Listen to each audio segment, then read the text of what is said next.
if you can just start making your way into a seat before we start the meeting, there's coffee and breakfast tacos from Rudy's, courtesy of District 5.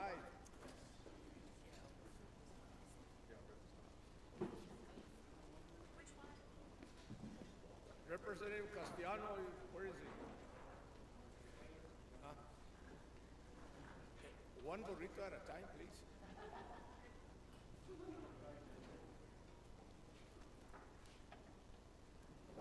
Feel free at any time to get coffee, to get whatever you need back there. We're going to go ahead and start the meeting. We have snow that's supposed to head our way, and so we want to get going as quick as possible.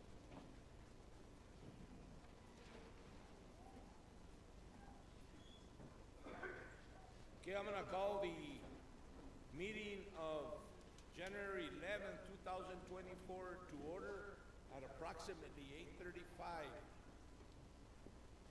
Let the record show that 4 commissioners are present, and we have one on virtual, which is Commissioner Cisneros. Is she on already? Okay. So with that, can I get a roll call on the quorum?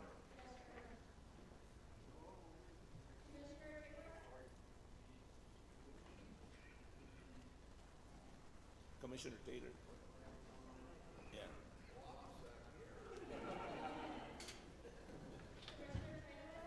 Here. Here.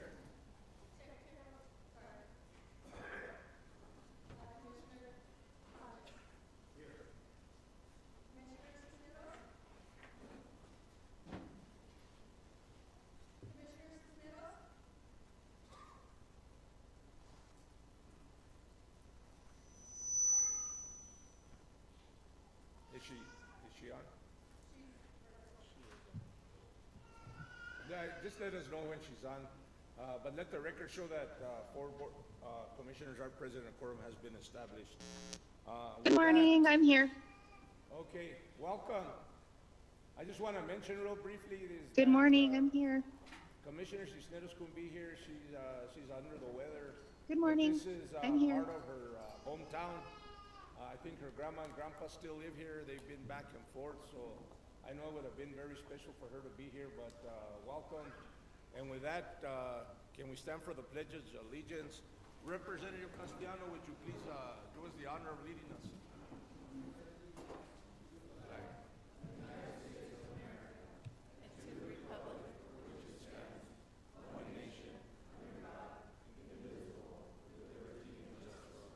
Thank you, Representative.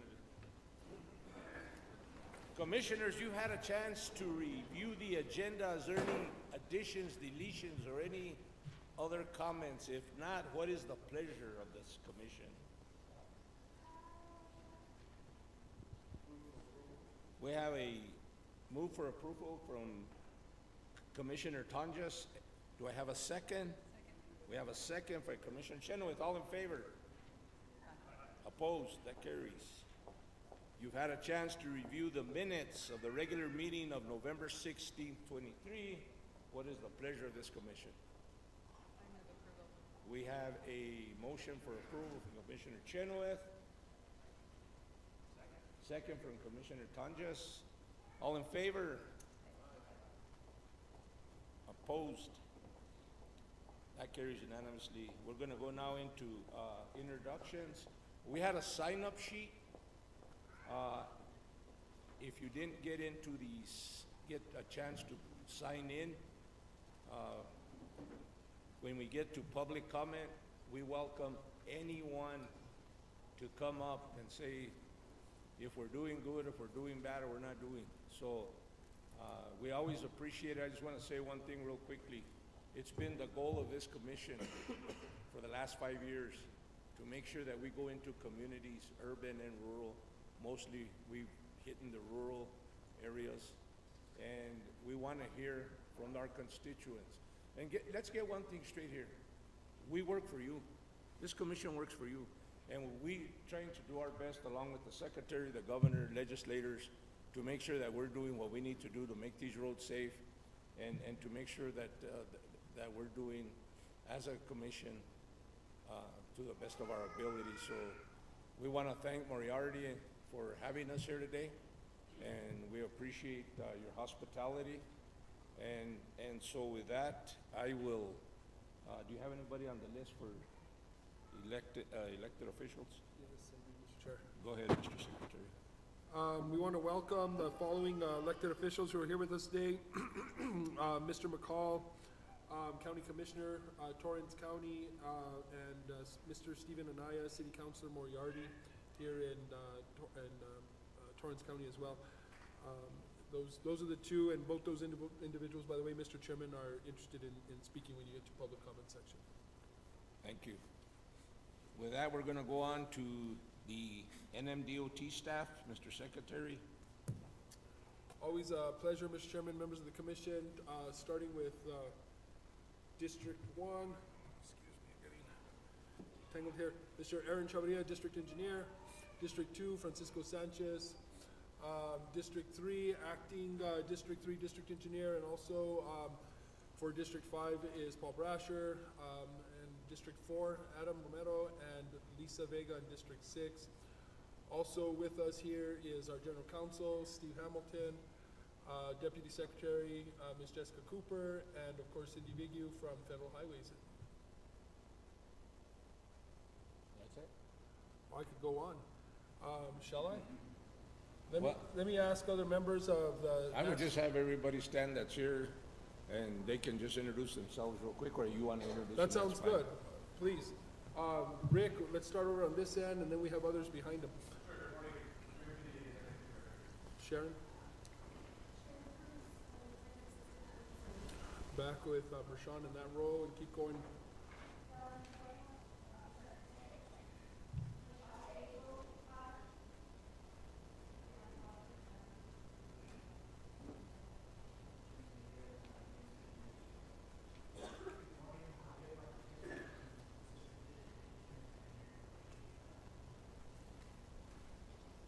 Good job.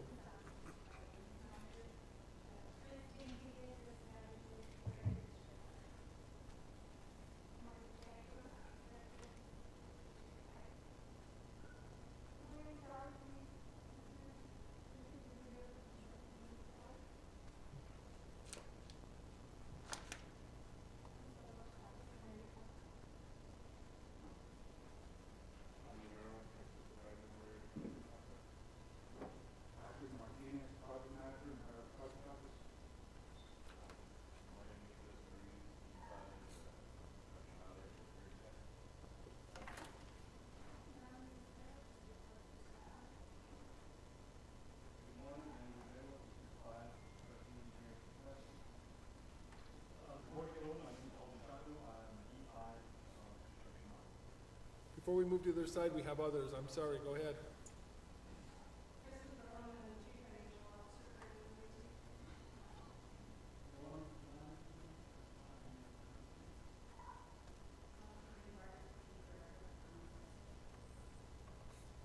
Go ahead, John.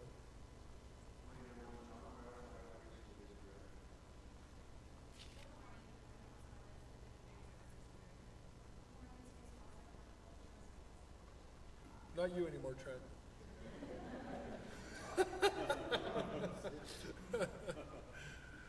We got a section for you in the agenda.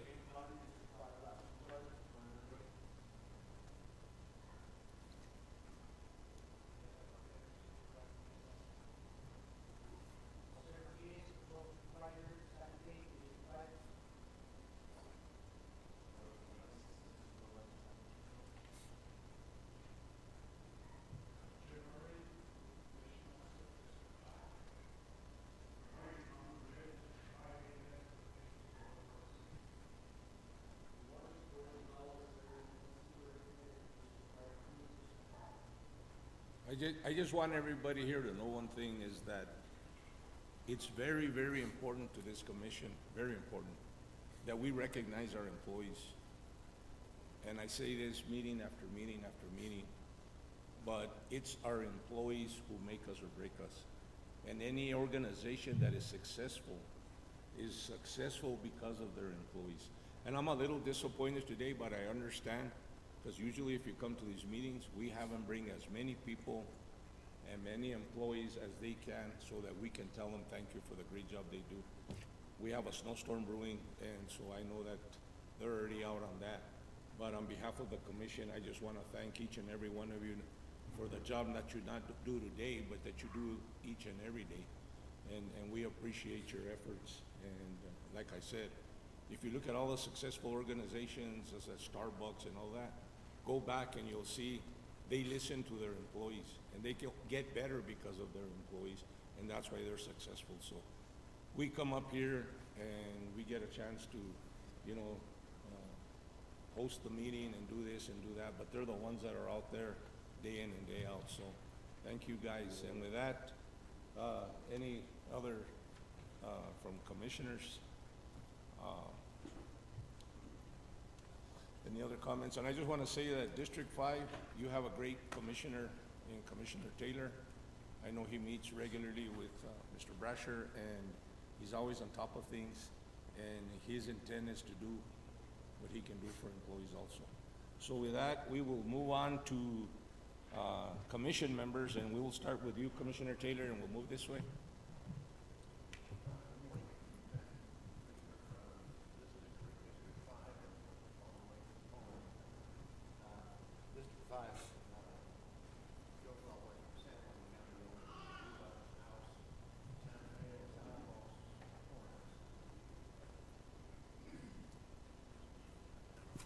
Anyway, it's always a pleasure to be here.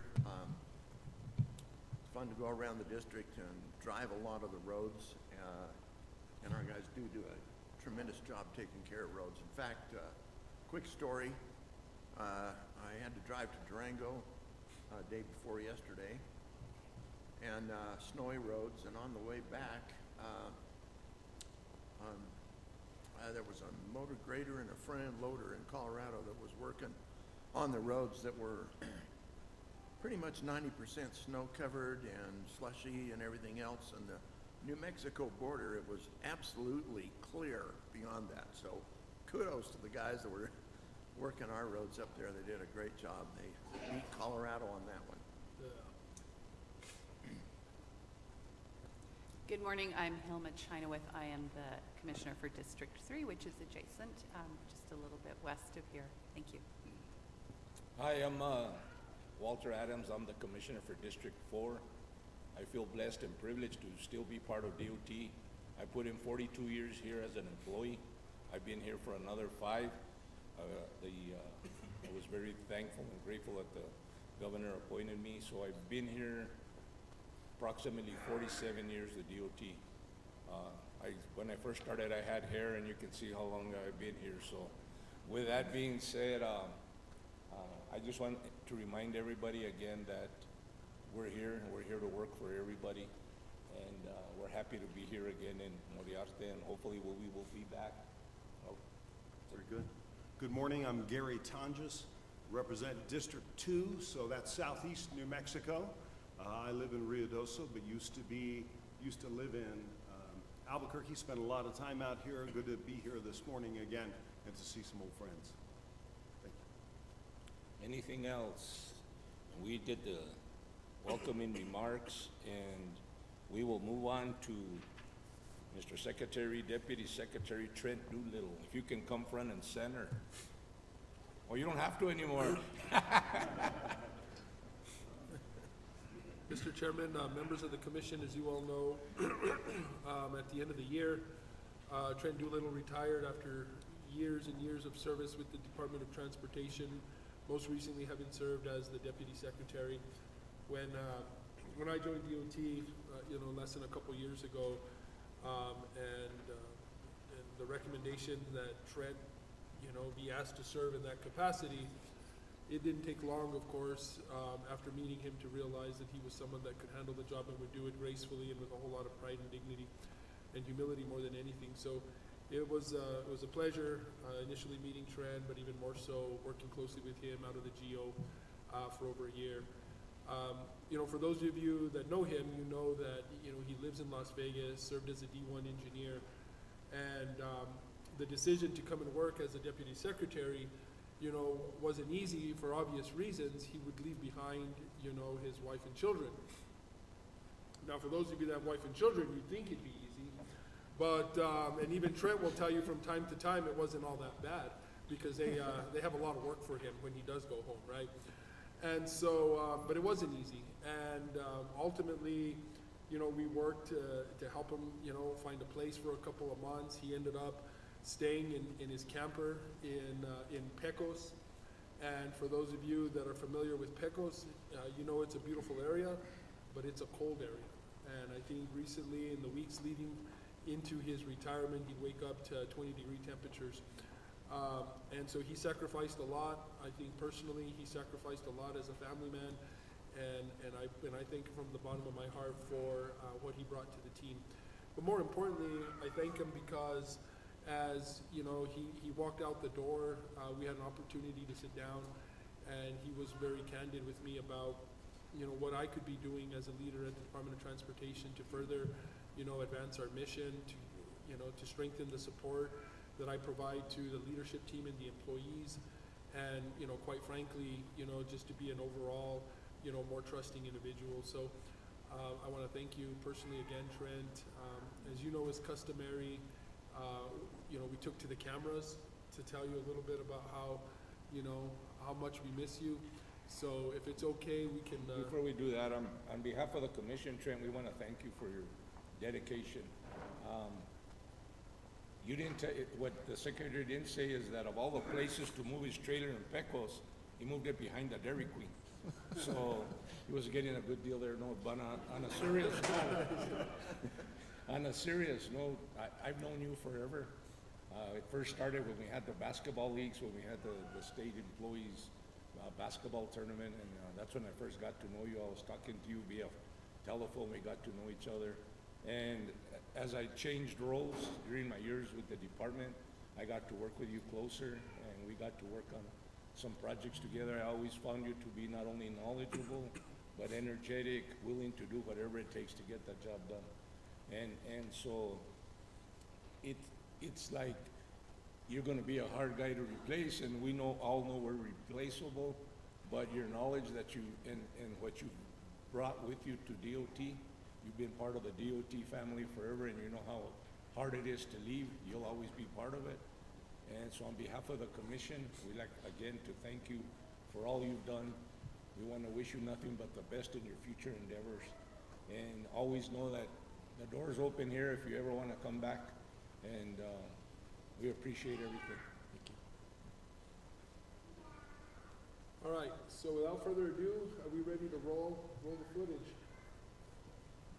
Trent, how you doing? Happy New Year. Hope you're well. As always, it's a pleasure to start these videos to give you all a little piece of how we feel about you now that you're gone, now that we don't have to worry about what you think about us, now that we don't have to worry about hurting your feelings. I was really excited to do this. I even wore a coat for the occasion.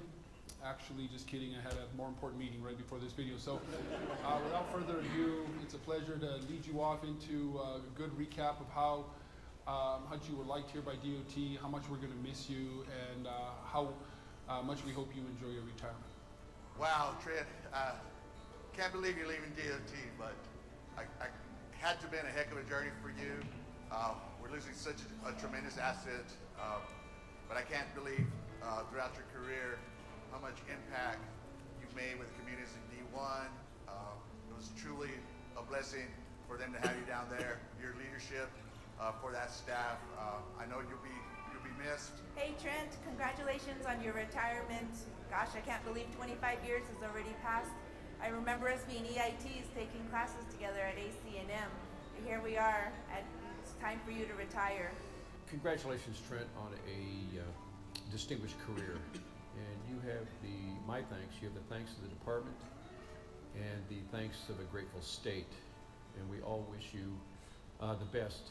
Everyone's goal at NMDOT is to retire, and you've made it, so congratulations. Good luck on everything in the future.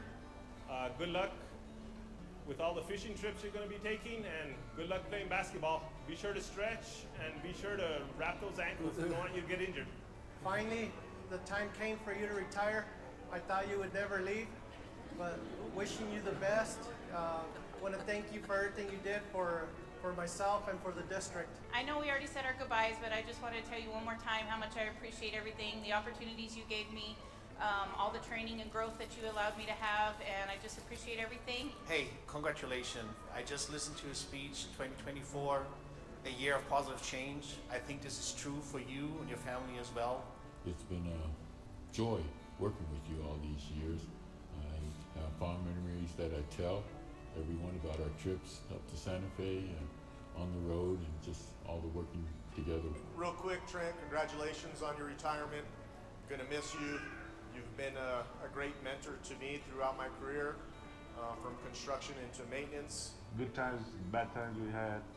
You know, we pretty much started in cruises, you know, back in the day, 20 years ago, 25 years ago. And, you know, we did a lot of projects together. Hey, Dictator, something I always admire about you is that no matter how many times I get with you with non-participated, you always keep it cool and always tell both sides of the story. So it's something that I really enjoyed and learned from you. Dear Trent, I hate your stinking guts. I'm just kidding. I already miss you. It's not the same walking through the building and not having you here to greet me or go to lunch or close the day without you. But in the end, I'm so happy for you and thank you for all the support you provided me throughout the years. Well, Trent, here's the deal. You know the goldfish you had in your office? I think you had the goldfish there for their therapeutic effect, to calm you down in stressful times. Now, we're always open to innovation and good ideas here at DOT. And so I understand the argument. We've adapted the Doolittle stress therapy principle for use in other office settings. And so we've had to adapt it, which I'm sure you can understand, so that it can be applied to offices, the lab, the mower, the front end loader, elevators. And this is our adaptation, okay? And I want you to know this will live on after you've gone here. Even though you're probably going to move into the dark side, I still look forward to working with you in the future. Hi Trent, or I guess bye, as is the situation. What do I say after 12 and a half years? I guess it's been fun, but not always. Sometimes fun. Just wanted to say thanks for all the life chats. Thanks for always reminding me to keep family first, and also for these super cool Carhartt backpack. I'm definitely gonna miss driving around in the car with you and Harold and Aaron and all the pranks that you guys played on each other. We're still gonna eat Harold first in case something bad happens in the car, so we'll keep that in mind. You'll have a great time doing some fishing, working for the dark side. I'm sure our paths will be crossing again. I wish you the best in your new endeavor for work on the dark side. Good luck with that. Thank you so much for always being so good-natured. I'm sure you'll be really happy to never look at a pay matrix again. This is a loss for DOT, but best of luck in all of your future endeavors. Take care. I'm never gonna brush my hair, so that's just always gonna be a thing. Trent, I want to wish you a happy retirement. I want to thank you for your service, all you've done for the state of New Mexico.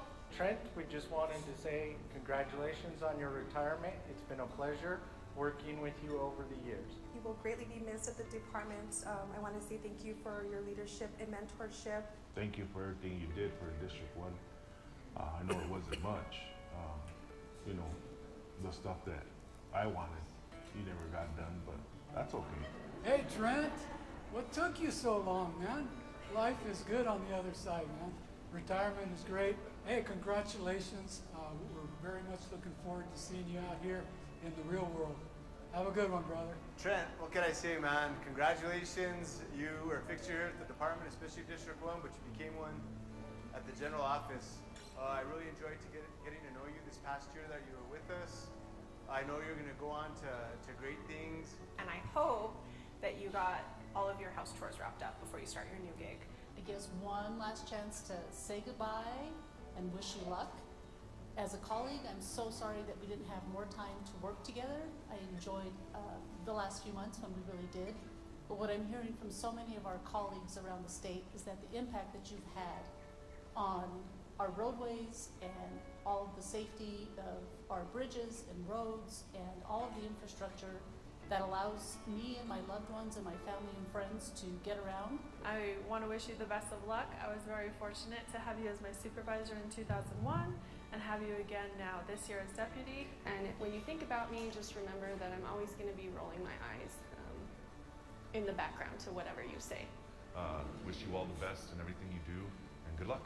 Let me tell you, thank you so much. Thank you for being the leader you were, surrounding yourself with the people that you believe in and trust, and letting us perform in our ways and to our abilities to give you the best advice we ever could.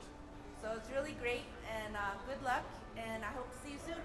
We miss you, Trent. Thanks a lot for everything you did here at DOT. And I know I'm going to see you down the road, so we'll see you later and catch you next time. I'll be here for another year. You can stop by and say hi anytime.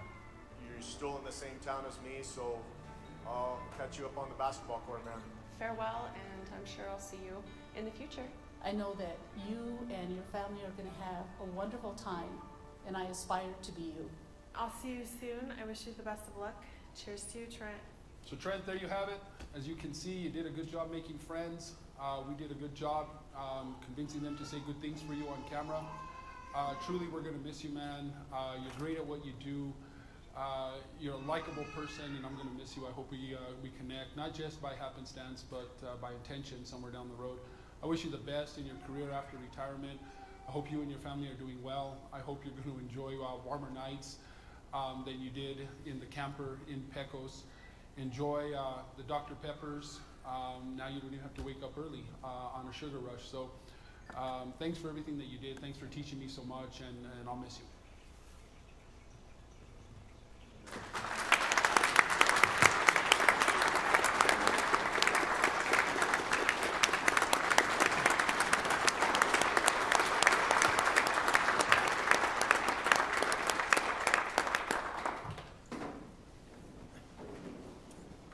Mr. Chair, if you'll allow me, I've got a few things I'd like to say.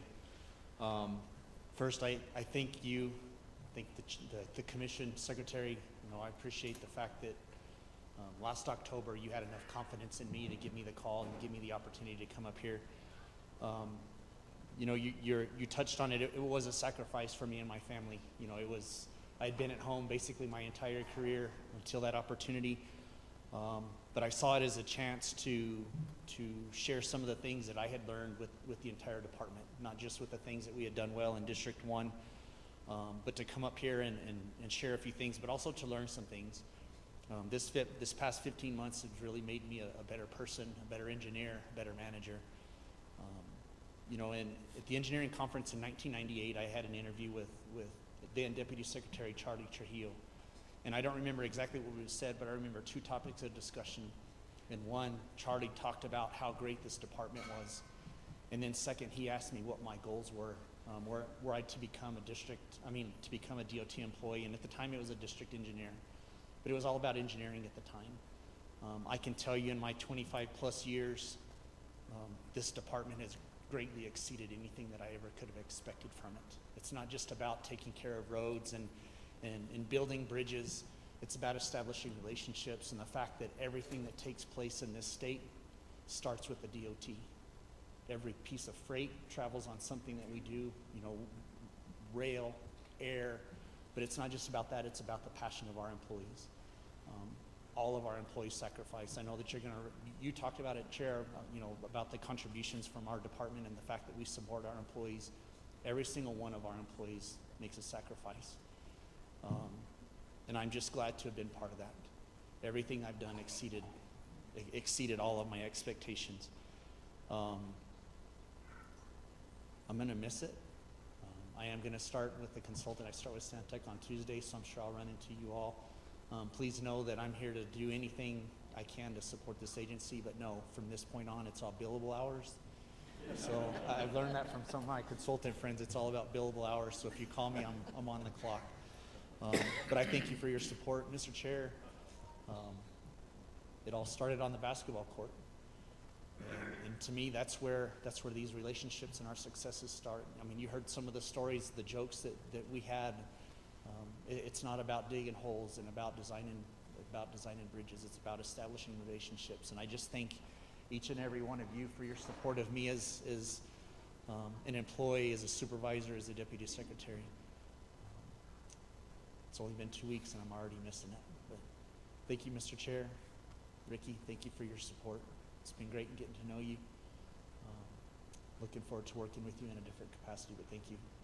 And again, Trent, on behalf of the commission, we truly are going to miss you. And like I said, your contributions go without saying. And I will say this: whoever you go to work for, they're getting one heck of a person to an employee to help them out. And I just wish you would have stayed longer, but you'll always be part of the NMDOT family. And people got to understand that when you're part of DOT, whether it's maintenance, construction, wherever you work, I worked in all my years, I worked construction, I worked maintenance and everything, and we're a family here, and we sometimes spend more time here with our fellow employees than we do with our own families. And I remember being out on Christmas Day with employees and eating Christmas dinner or Thanksgiving dinner at the patrol. People would take crock pots over there of food, and it's just a bond that's unexplainable. But once you're here, you'll always be part of the family. And with that, again, this commission wishes you nothing but the best in the future. Thank you, Mr. Chair. We have something for you.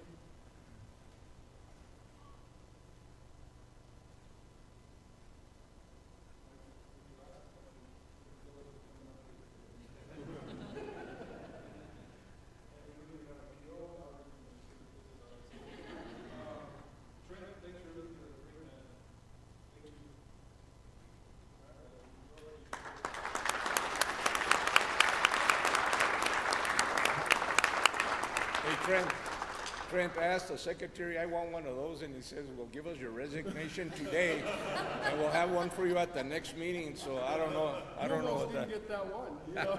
I'll let you know, Mr. Chair, if it's worth it or not. Okay.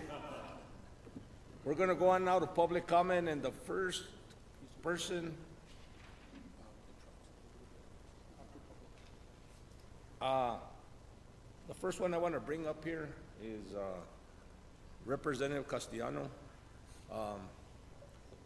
A lot of people don't know this, but Representative Castellano worked for DOT, and he worked in the maintenance crew and a carpentry crew and in other various positions here at DOT.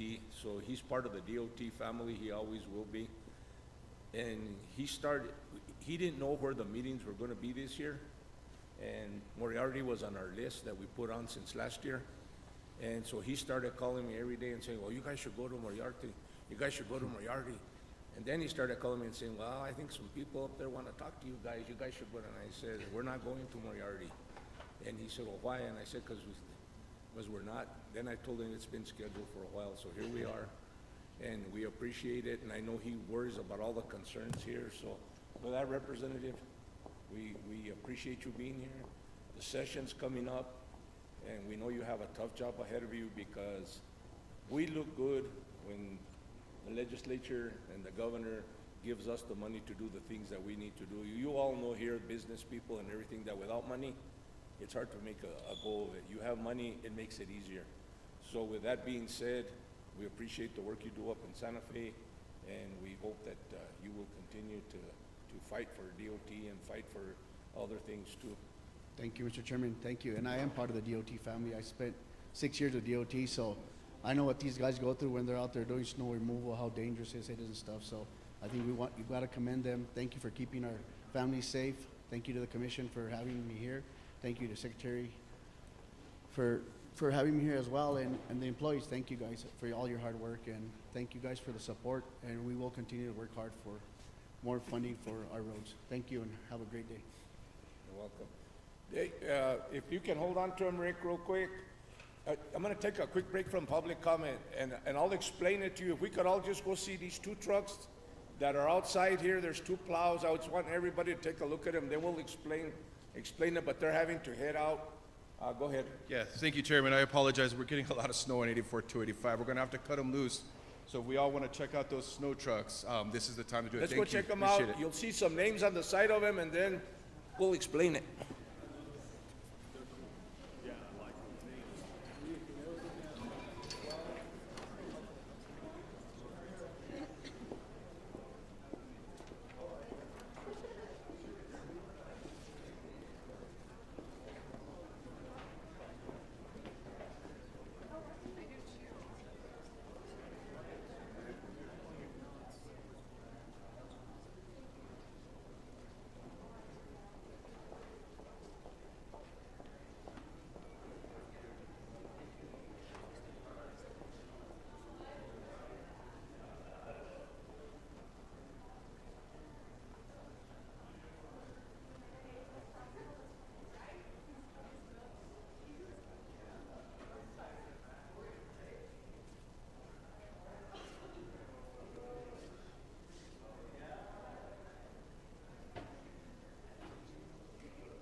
Mac. I like that one. Did we get that one? Control self one. There were some funny ones. Whiteout. I like that one. There were some good ones. There were a couple good I hope we picked the good ones and not the. The public, there's 12 of them. Billy the Skid. Like the skit. That one.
We are going to go ahead and resume the meeting. We're under public comment. And the person that we have coming up now is Mike Anaya.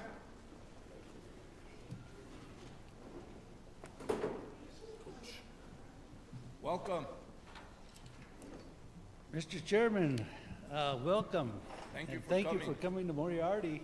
It's close to home. My name again is Mike Anaya, and I live in the village of Galisteo. And I'm here on behalf of myself and on behalf of the St. Joseph Society, who has a old building that's right next to State Road 41 in the village of Galisteo. Again, thank you for being so welcoming, Mr. Chairman. I feel like this is an extended part of my family too, because my late father, Joey Manaya, was the chairman of the Highway Commission for years and worked at the DOT. And so did my brother Mark and my brother Robert. So I feel like I'm an extended member of the family. And Mr. Anaya, I would just like to say I worked with both of them. Yes, sir. Excellent individuals. And the general office is named after your father. Yes, sir. If whoever didn't know that, yes. Yeah. Well, thank you, Mr. Chairman. Yeah. I'd also like to thank Trent for his retirement. I mean, that's great, and I know that there's a lot of people that are going to follow him. And you mentioned something about being meeting family on the basketball court. Well, I was Rick Padilla's coach when he was in high school. So, a good member of your team. I'd like to also thank. The other day we had a meeting in the village of Galisteo, and Pat Martinez was there. Mr. Cerna was there. Mr. Padilla was there. Mr. Brasher was there, and Christina was there, who also, I worked with her at Santa Fe County. So you got a good member there too. Good to see you, Christina. Well, anyway, we had a meeting there, and they did an excellent job. I was proud of the DOT. I'm also proud of the work that the DOT did in the 3 phases that have been in the village or near the village of Galisteo. The first phase was the rebuilding of the bridges, did an excellent job. The second phase was doing the road south of Galisteo, which is an excellent job because I'm always in Moriarty. We have a ranch in Stanley, been traveling these roads many, many years. And it's good to see that the roads are being improved. The third phase was the road north of Galisteo, all the way to 285, which is an excellent, it is a very beautiful road now. It is. Now, there's a lot of people that will say different in the community of Galisteo. And I'm here to say that you all did a wonderful job, and hopefully that we can finish that project by doing not even a half a mile through the village of Galisteo. That road is rough, it's deteriorating. And we have a lot of traffic going through the village of Galisteo, and I can't remember the numbers that were talked about, but thousands of cars, hundreds of cars are going through Galisteo. And we need to get that road repaired. And we need to do the road repaired right. And I believe that the DOT is willing to do that. But there are some people in this community of Galisteo that just moved in that all of a sudden want to keep it the same. Well, we have a lot of semi-trucks going through there, and I think the smoother we make that road, the better it is, because we have the Catholic church that's right next to it, our St. Joseph, and many other adobe homes that are next to that highway. And again, I'd like to thank you for being in Moriarty, so close to my home, and thank you for your time, Mr. Chairman. Thank you, Mr. Anaya, and I also want to thank you for your years of community service. You were a commissioner for many, many years. I remember you in that role too. And so thank you for your contributions, and as always, we always listen and we go back and discuss what's been brought up here. So thank you. Thank you, Mr. Secretary, you have anything to say? No, I want to thank Mr. Anaya. This was the second meeting we attended recently in Galisteo, the first probably about a year ago. I think the community is reasonable, but as he mentioned, I think what we've got to do is help them facilitate consensus around what that road is going to look like, provide assurances that we're going to protect the historical structures along the corridor, and of course, keep proposing these measures that help with the speeding that's happening through that town. Those are all on our radar, and I want to thank Mr. Anaya for being a community leader and expressing the value of the work that we're doing, in a room where, there was a lot of division. So thank you for that, and we appreciate it. And thank you for coming today. Thank you, sir.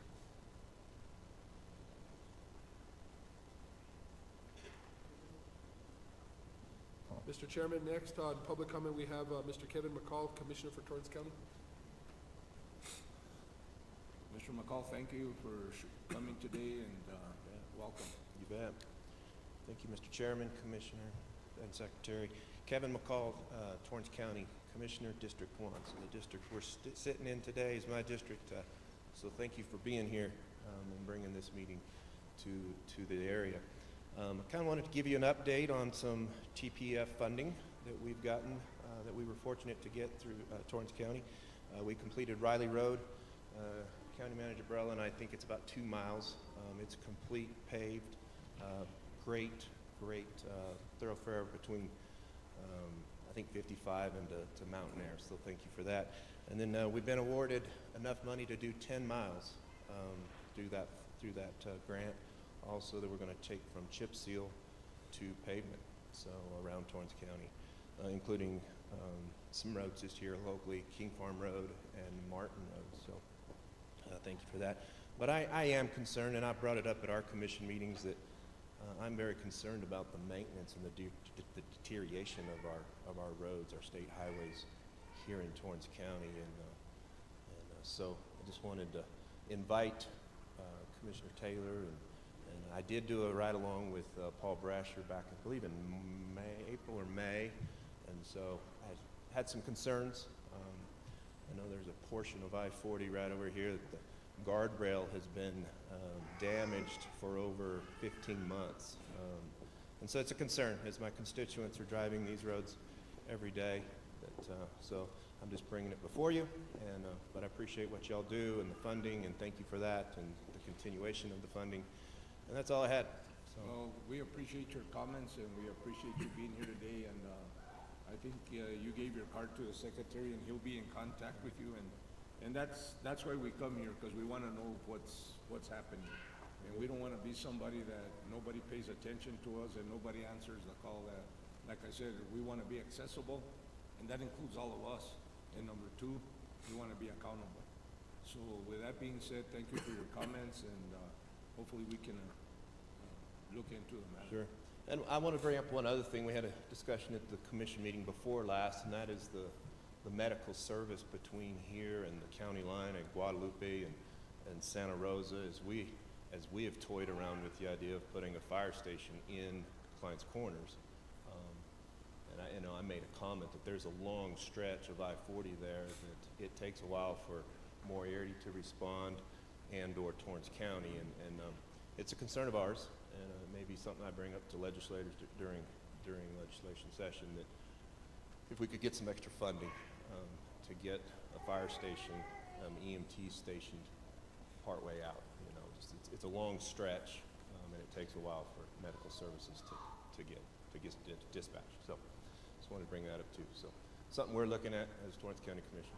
Thank you. We appreciate you being here. You bet. Thank you. Mr. Chairman, next we have Mr. Steve Anaya, City Councilor with Moriarty. As Steve makes his way up, I just wanted to do something real quick. I want to thank Corey back there. He's AMS for District 5. And we recently, in one of the snowstorms, had a semi that jackknifed coming down there in Cañoncito. And there was a lot of people that were traveling back to Vegas from Albuquerque, from Santa Fe, and the road was closed. And so they were calling me, and I called him, and he was on top of it like you wouldn't believe. And he made me aware, gave me a call as soon as it was passable, and I returned all these calls, and everybody was grateful. So thank you, I appreciate it. And Mr. Anaya. Mr. Chair, members of the commission, my name's Steve Anaya, City Councilor here in Moriarty, and we welcome you. Have your meeting here. Appreciate you coming. Moriarty is a community of about 2,500, and we've been that on and off for a lot of years. Obviously, transportation's been important to us because this was Route 66, the mother road for years, and so businesses in town, motels, restaurants, really relied on Route 66. Back in the late 60s, early 70s, then I-40 came in. And so we had to figure out what we were going to do. As it turns out, we became a bedroom community, more of a bedroom community to Albuquerque. A lot of commuters, about 68% of the people commute either Santa Fe or Albuquerque. And I like Mike, I commuted to Santa Fe for years and appreciate the work on that you did on Highway 41 there. Some of that from Stanley this way probably needs a little attention, but appreciate your work. We also appreciate, we participate in the co-op and the MAP funding that you all provide. It's always never enough, but we appreciate that. But because we rely on I-40 and Route 66, we've got some issues here. When they built I-40, they went through Main Street here, and so our Main Street's a wider Main Street than most Main Street. We have from the TA truck stop, not even from about Tillery's to 41 over here, there's a drainage system there that we have. The rest of it doesn't have drainage, so you know, when it rains or snows, there's at least a collection system there. One of the issues that we have is the right-of-way, for businesses. So the right-of-way actually goes up to the businesses. And that right-of-way for probably about the last 5-10 years is really in bad shape. And again, that's our economic development. That's our future there. So we really like for it's state highway right-of-way. And again, it's from the road to the businesses right there, and a lot of potholes up and down town. So that's one area. The lighting is another area as you're coming into town. When they did some work out here on the first exit on 194, apparently they hit some of the lines, the electric lines, and there's no lighting as you're coming in. So here we're trying to promote economic development. And so the middle exit over here has the pretty decent lighting. I think it's something we're going to have to look at as well. But the lighting is the second issue. We've also we've got 3 truck stops here, and one of them, 2 of them in particular. One's at the east end, one's at the west end, and one's on the other side of I-40 over here. This one over here on the east end, and I know it's been on the radar screen here what to do with an overpass there. When trucks come in from the west, they get backed up onto the highway, and if you're trying to get on Old 66 right here, which we're starting to get some jobs, companies coming in on Old 66, there's a bottleneck there. So we really need to kind of look, and now that McCall's has their events out here at the pumpkin farm, then and when that happens, we have a lot of people coming through town. And so this truck stop over here, it's creating a problem at the west end. And then we have Pilot just came in over on the other side of 41. And again, to get to McCall's, you have to go to the frontage road there. And when that's going on, it's hard to get through. Well, in about a month or two, we understand that on the King property, which is right across the street from Pilot, that another truck stop is looking at coming in. And I just mentioned that. So Highway 41, it's going to need some attention on there. And again, if we could really look at the overpasses over here at the west end, and I know it's not something you got to plan, you got to get it in the queue, and I'd like to see if we could at least start getting it in the queue. But when this one comes in over here, it's a problem in the morning when buses come in, trucks trying to turn, and again, we're trying to promote economic development, and so it's an issue, and obviously transportation's a big piece of that economic development. So anything that you guys could do to help us, we'd appreciate. Mr. Secretary. Thanks, Mr. Anaya. One of the things that absolutely we'll schedule the discussion when we come and visit with Torrance County and look at some of your concerns. One of the things that's moving now is the governor's established a Route 66 coordinating commission, and NMDOT sits on that coordinating commission, and we just got up and running about a month and a half ago, and we're going to start doing a lot of public engagement around how to revive the Mother Road across multiple states. And in the discussions we have communities, we'll be generating ideas that get floated up to a federal commission that kind of combines all the states together. So if at any point, Moriarty, our first public engagement meeting is going to be out in Tucumcari. And so if at any point Moriarty would like to hold one of those stakeholder engagement meetings, let us know. You can talk to your colleagues on the council, and maybe we can schedule that to see how, through various forms of development and activities, we can help revive, the corridor coming here through Moriarty. Okay. Thank you very much. Mr. Anaya, Thank you for coming. Thank you for your public service and your dedication to your community. It's very much appreciated. Mr. Chair, question on that intersection he was talking about. where 41, I guess goes underneath, are those just stop signs on 41 and the two entrances and exits to the freeway? Okay, thank you.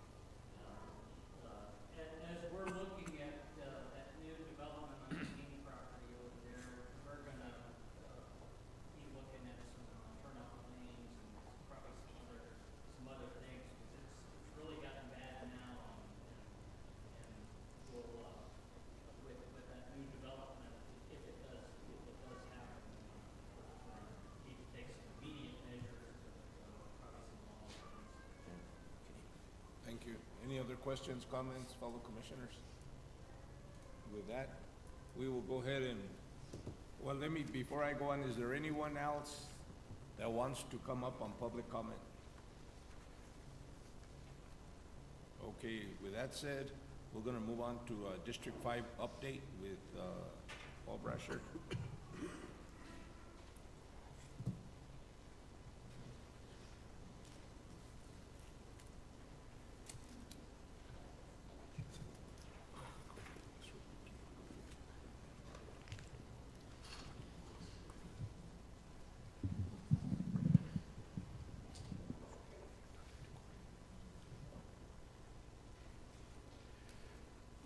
Morning, Mr. Chair, Secretary, Commissioners. I'm Paul Brasher. I'm the District 5 engineer for the New Mexico Department of Transportation. And welcome to this District 5 hosted meeting here in Moriarty. We appreciate everybody taking time to attend. And we would have had probably more of our District 5 staff represented here were it not for the weather that we're all encountering right now. So a lot of our people are out on the road, as you can well imagine. So let me, by way of introduction here, let me launch in with a description of our district. If Miguel will run our video, I would appreciate it. Bienvenidos and good morning, Chairman Adams, Commissioners, Secretary Cerna, elected officials, and members of the public. Welcome to District 5, today in Moriarty. The map you'll see shows how District 5 is configured, carved out of the state of New Mexico. I would like to introduce our District 5 Commissioner, Mr. Tom Taylor. Welcome to Moriarty. My name is Tom Taylor. I'm the Commissioner from District 5 for the New Mexico Department of Transportation. Our district covers San Juan, Rio Arriba, Taos, Los Alamos, Santa Fe, and Torrance counties here in New Mexico. It's a rather large district that's about a 300-mile drive from one corner to the other. It has 5,200 or 5,300 miles of highway, which is enough to build a single-lane highway from Farmington to Berlin, Germany. And we've got about 300 folks that maintain and keep all of those roads in great shape, with everything that goes with them, guardrails and fence posts and all sorts of things along the way. Paul Brasher is our district engineer. Paul works very closely with, of course, his folks and the commission in making sure that we're addressing concerns and issues of the public as well as maintaining all of these roads. We're fortunate to have Commissioner Taylor with his wealth of experience as an elected official, having been a state legislator and mayor of Farmington, New Mexico, as well as being a native New Mexican. Within the boundaries of District 5 are included the counties of San Juan, Rio Arriba, Taos, Santa Fe, Torrance, and Los Alamos. We also cover 17 local governments, 11 tribal governments, and there are 18 state representative districts and 12 Senate districts, all or partly within our District 5. Our District 5 has 5,375 lane miles over an area of almost 19,000 square miles, accounting for about 15.5% of the state. There are 506 bridges, 3 rest areas, 23 maintenance patrols, and 5 construction and project offices. Now, we are operating out of our district with the budget, as shown here, an operating budget of a little over $27 million. We have at any time construction contracts totaling over $271 million. With contract maintenance of $8 million, field supplies, we're spending around $10 million, and then striping and signing at about $2.5 million. We make about 91,600 rest area improvements, and for rest area maintenance and field supplies, nearly $1 million.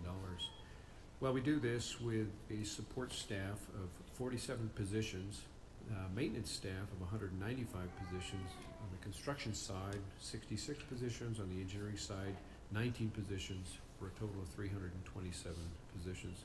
Well, you can't do this without good people, and District 5 is fortunate to have good people. You see the photographs here of the managers of our district here. Our Assistant District Engineer for Engineering Support is Mr. Javier Martinez. Our Assistant District Engineer for Construction is Sally Reeves. Our Assistant District Engineer for Maintenance is Mr. James Mejia. Our District Business Manager is Jolene Casados. And Jim Murray is our Public Information Officer. Marlene Gallegos is the Executive Assistant to the District Engineer. So let me show you some of the construction projects that we have going on right now, how we're spending that $271 million. First is our I-25 roadway construction project. What you're seeing is the project to reconstruct I-25 for about a mile through La Bajada, which is south of Santa Fe. About a $40 million project. Is going quite well. We expect to finish that early next year. Then we have a bridge that we replaced on New Mexico 96, west of Abiquiu, in the vicinity of Gallina. We have New Mexico 68, which is our project that runs between Espanola and Velarde through Alcalde, under construction right now, with past and present progress. Then we have our project in Taos. Now this is a complicated urban project which has an awful lot of underground utilities to deal with, narrow right-of-way, lots of businesses, and plenty of traffic. We've stopped for the winter right now, but we'll be back spring to continue. And there are a few views of the various stages of its progress. Then on US 64, we have a bridge rehabilitation pavement preservation at our milepost 144.7. This would be in the vicinity of Lindrith. New Mexico 344, and this would be north of Edgewood. Here we have a roadway construction and some box culvert construction shown here. In Tierra Maria, right outside the historic courthouse, we have some roadway reconstruction in progress right now. On US 550, in the photograph right below that, this is a project that we're working on north of Aztec, between Aztec and the Colorado border. Then US 64, bridge replacement going on right now, and this is the Red Wash Bridge. This is about milepost 8, so it's about 8 miles inside the New Mexico-Arizona state line on US 64. We have US 285 construction underway. This is a stretch of US route north of Tres Piedras. Below that and on either side is New Mexico 41 roadway construction. This is taking place north of Galisteo, between Galisteo and US 285. So the projects that we have under construction, I only highlighted a few. There are 20 shown on this list right now that are actually in progress, the various let dates and their contract amounts, and this is how we come to manage $271 million. What this listing shows is that by their highways and mileposts, that our projects are pretty evenly distributed throughout the state. Well, those are the construction. What we have coming up are projects that are in development right now. The listing that you're seeing shows projects by letting date, anticipated 24, 25, 26, 27, and 2028. Here again, it shows that demonstrates that our projects are distributed pretty much geographically throughout the state. But you'll note that we have right now in development projects that we estimate to be over $330 million over the next few years. Well, part of our house is involved in maintenance of roads that we have here. We have maintenance projects throughout the district. The first slide you're seeing shows New Mexico 522. This is north of Cuesta. This would be between Cuesta and the Arizona state line. Part of that reach, you'll see on a list coming up, the rest of that road schedule. New Mexico 173 is east of Aztec, and that's was highly successful for us here. We have US 64 in the vicinity of Chama, a hot in-place recycling project that came out quite well. Paseo Leonate in Espanola, the Nova chip shown, freshly striped, that came out quite well. US 285 between milepost 285 and milepost 350 was a Nova chip. New Mexico 341, which was a road whose time had long since come. We successfully chip sealed to the relief of the residents and the school in that community. We have US 64, we've got hot in place recycling. We've got a New Mexico 475, this is the route that takes you from Bishop's Lodge up to the ski area. We had a mill and inlay. One of the things that we do a lot is snow removal.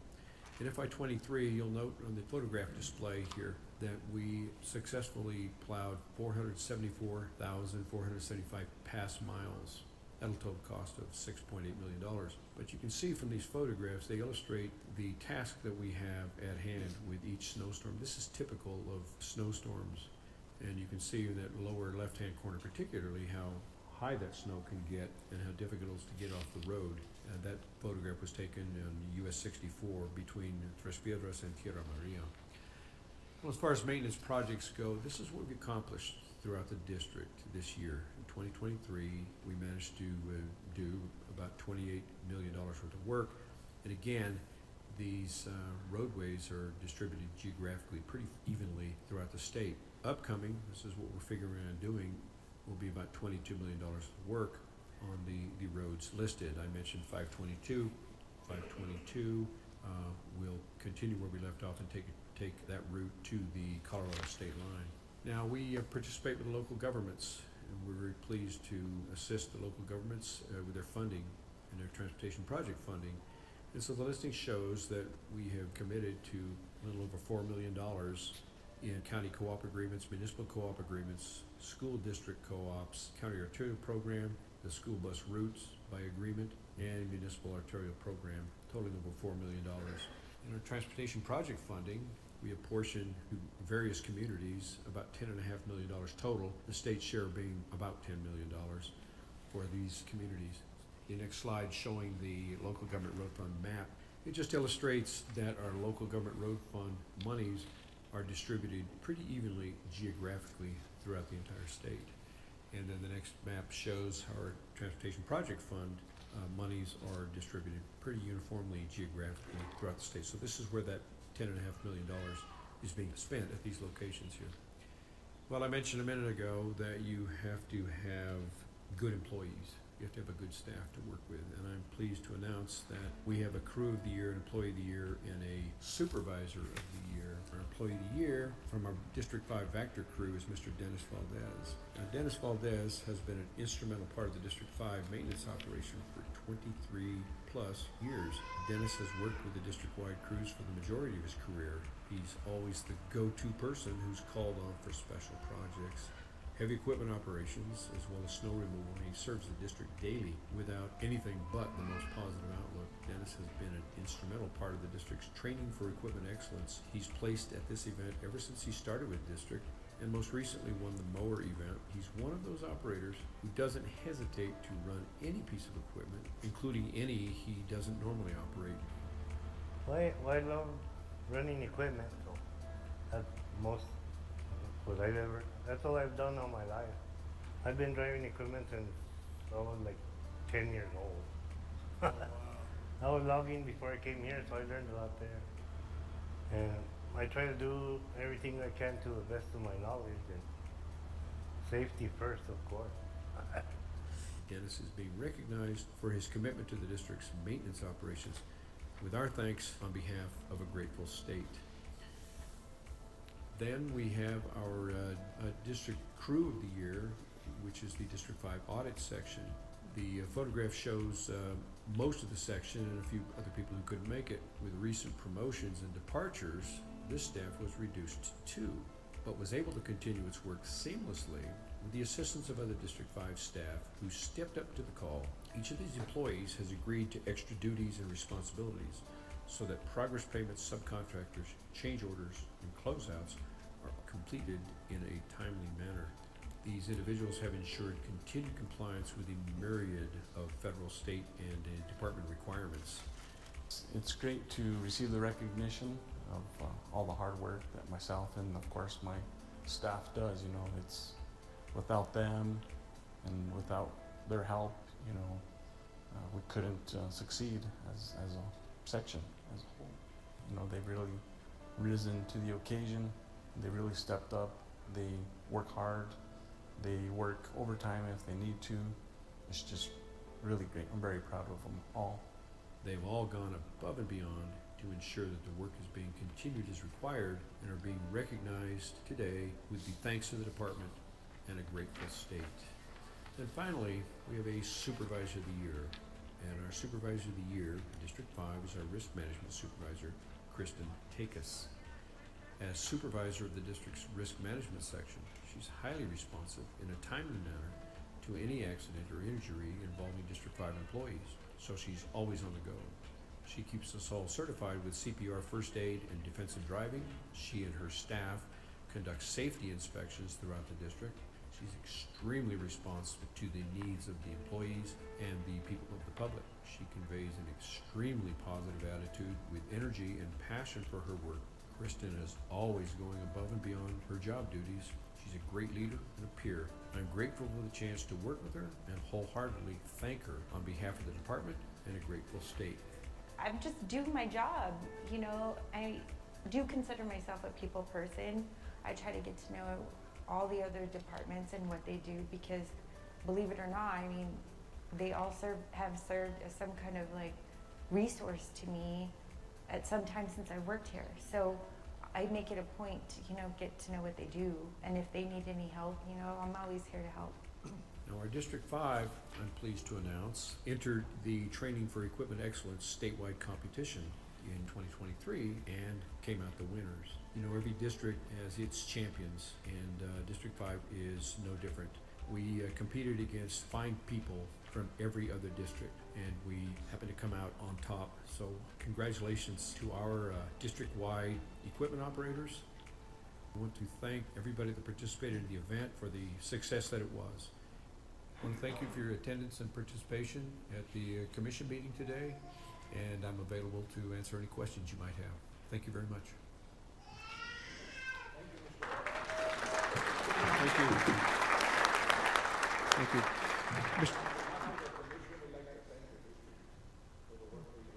Thank you so much, Mr. Chair. Commissioners?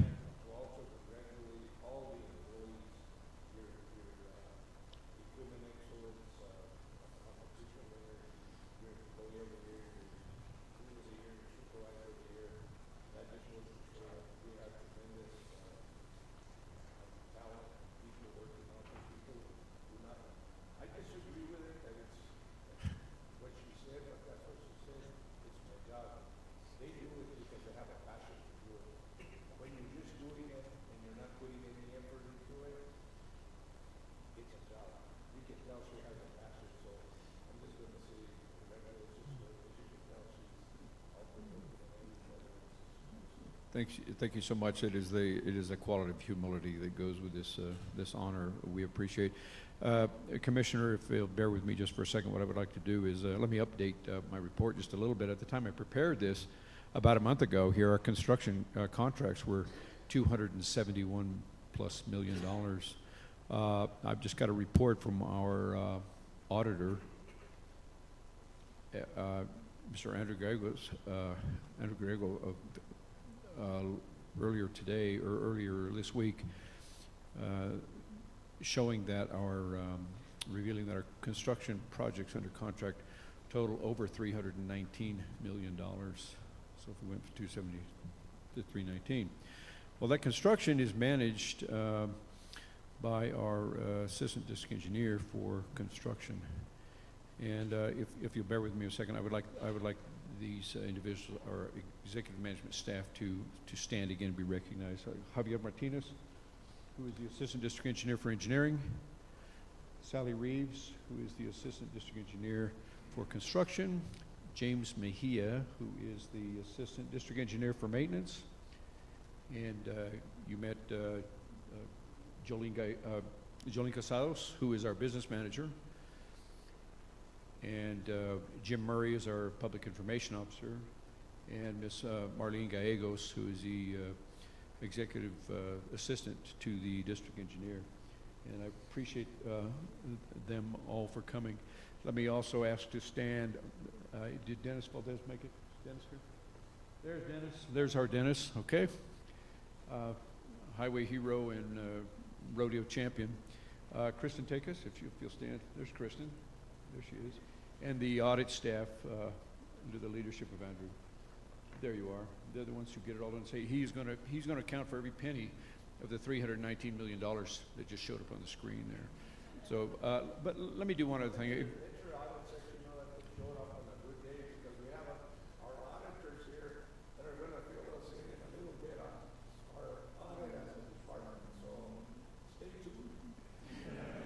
They will see to it that every penny is appropriately spent.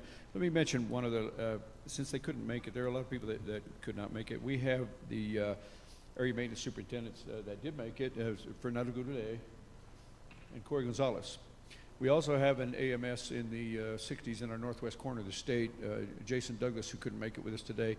But let me mention that how our projects get constructed is under the oversight of the project managers. We have 5 project offices, and let me just pay honorable mention to Ms. Cassie Pesca Romero, who is in Bloomfield, runs the Bluefield project office and everything in the San Juan County area. We have Dwayne Garcia, who is in Espanola. We have Annette Trujillo Serna, who's in Taos, and Jared Rodriguez. Jared is overseeing that photograph on the screen right there is our La Bajada project, and Jared is in charge of that in Santa Fe. He was unable to make it. So I really appreciate everybody making the trip down from Santa Fe and as far away as they were. And we have a whole, we've got another couple hundred maintenance people that couldn't fit in this room and have got weather duties that they're undertaking right now. So with that, Mr. Chair, I would be pleased to answer any questions you might have. Any questions from fellow commissioners? Yes, sir. Mr. Brasher, great job, sir, you and your team. Thank you so much. I'm sure that this is on your radar screen, but just driving in from Ruidoso yesterday, came up, turned, and went west of Willard, coming back up. And once you get off of 60 and heading north, there's that first stretch before you get to Estancia.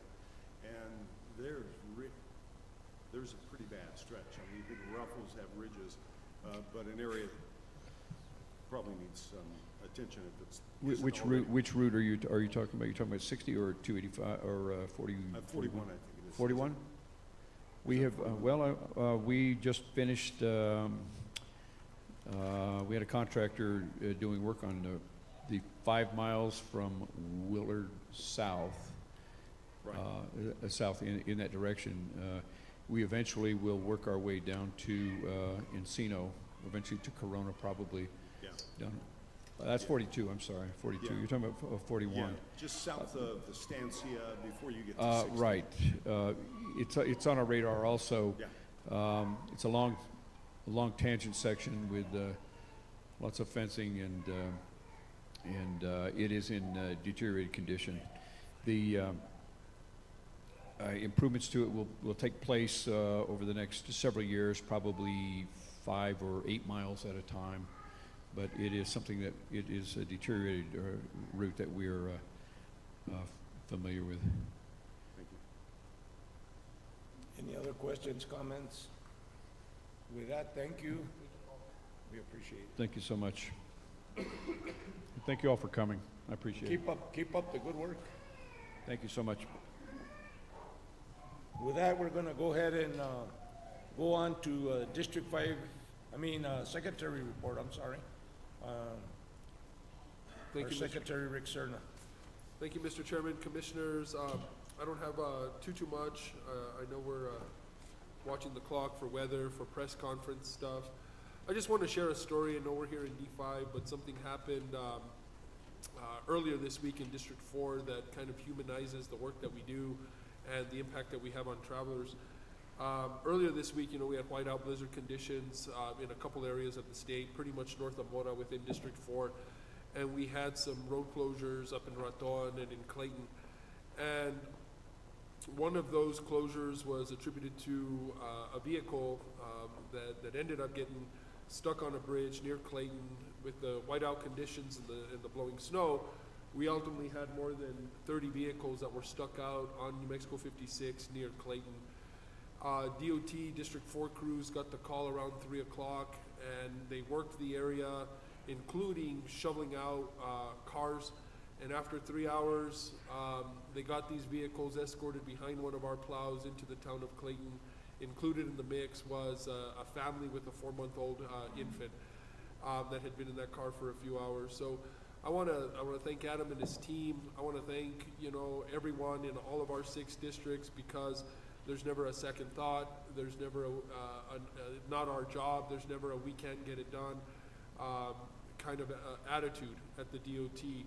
And, you know, like we hear oftentimes they put themselves on the line to help others, and no questions asked. I had the pleasure of talking with the team in D4 that night, and, you know, to them it's like another day on the job. You know, I'm asking them for pictures, give me some descriptions, we got to get this story out, and they're thinking to themselves, you know, this is business as usual in District 4 in the winter months. So they don't miss a beat, and they don't do it for the fame, they do it because it's their job. So I want to thank Adam, your team. I want to thank District 5 and 6. I know they're pushing a tremendous amount of snow now. I'm getting text messages from people saying, thank you, you guys are doing a good job out here. So if we can just have a round of applause for those that are here, those that are not, that are behind the wheel, keeping, you know, roads clear.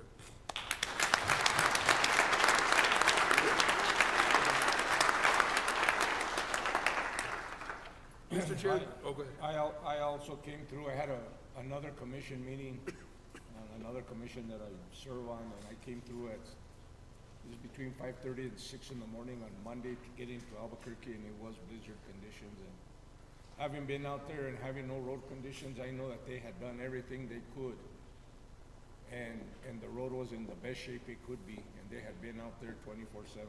And that's something that we always try to educate the traveling public on, or even in our communities. People wake up and they say, wow, look at all the snow. And then they get on the road and they say, hey, these guys weren't out. And people don't know that we're out on a 24/7, 12-hour shifts, 24/7. It's just that sometimes the snow exceeds the capacity of the plows that we have. That doesn't mean that we're not out there, and that's not means that we're traveling. But as the secretary said, I've been there, I've seen it, I continue to see it today, is that it's not only pushing snow, it's stopping with somebody that's gone off the road, it's stopping with somebody that needs help, it's doing, and I use this word a lot, whatever it takes to get people to their destination and safely. So I want to, on behalf of the commission, send out a thank you and a great job. And we're out. I just got a text and they showed me I-25 and it's getting pounded. So with that, Secretary, we're going to move on so that we can get people back to where they need to be in a safe and timely manner. Thank you, Mr. Chairman. Last commission meeting I announced that we were going to be working on a proposal to add automated speed enforcement cameras to our construction zones. And I spent the last couple of months, and I know General Counsel is doing some work here on how we roll this program out statewide. And so what I've provided to you all is an initial draft of what that proposal is going to look like. And I want to just kind of highlight a few things for you all and let you know that by your next commission meeting, we'll be bringing an action to you all for the approval of the program. Just an overall sense, or an overall program overview. As a measure to reduce speed-related crashes in work zones, the DOT intends to place automated speed enforcement cameras on construction work zones.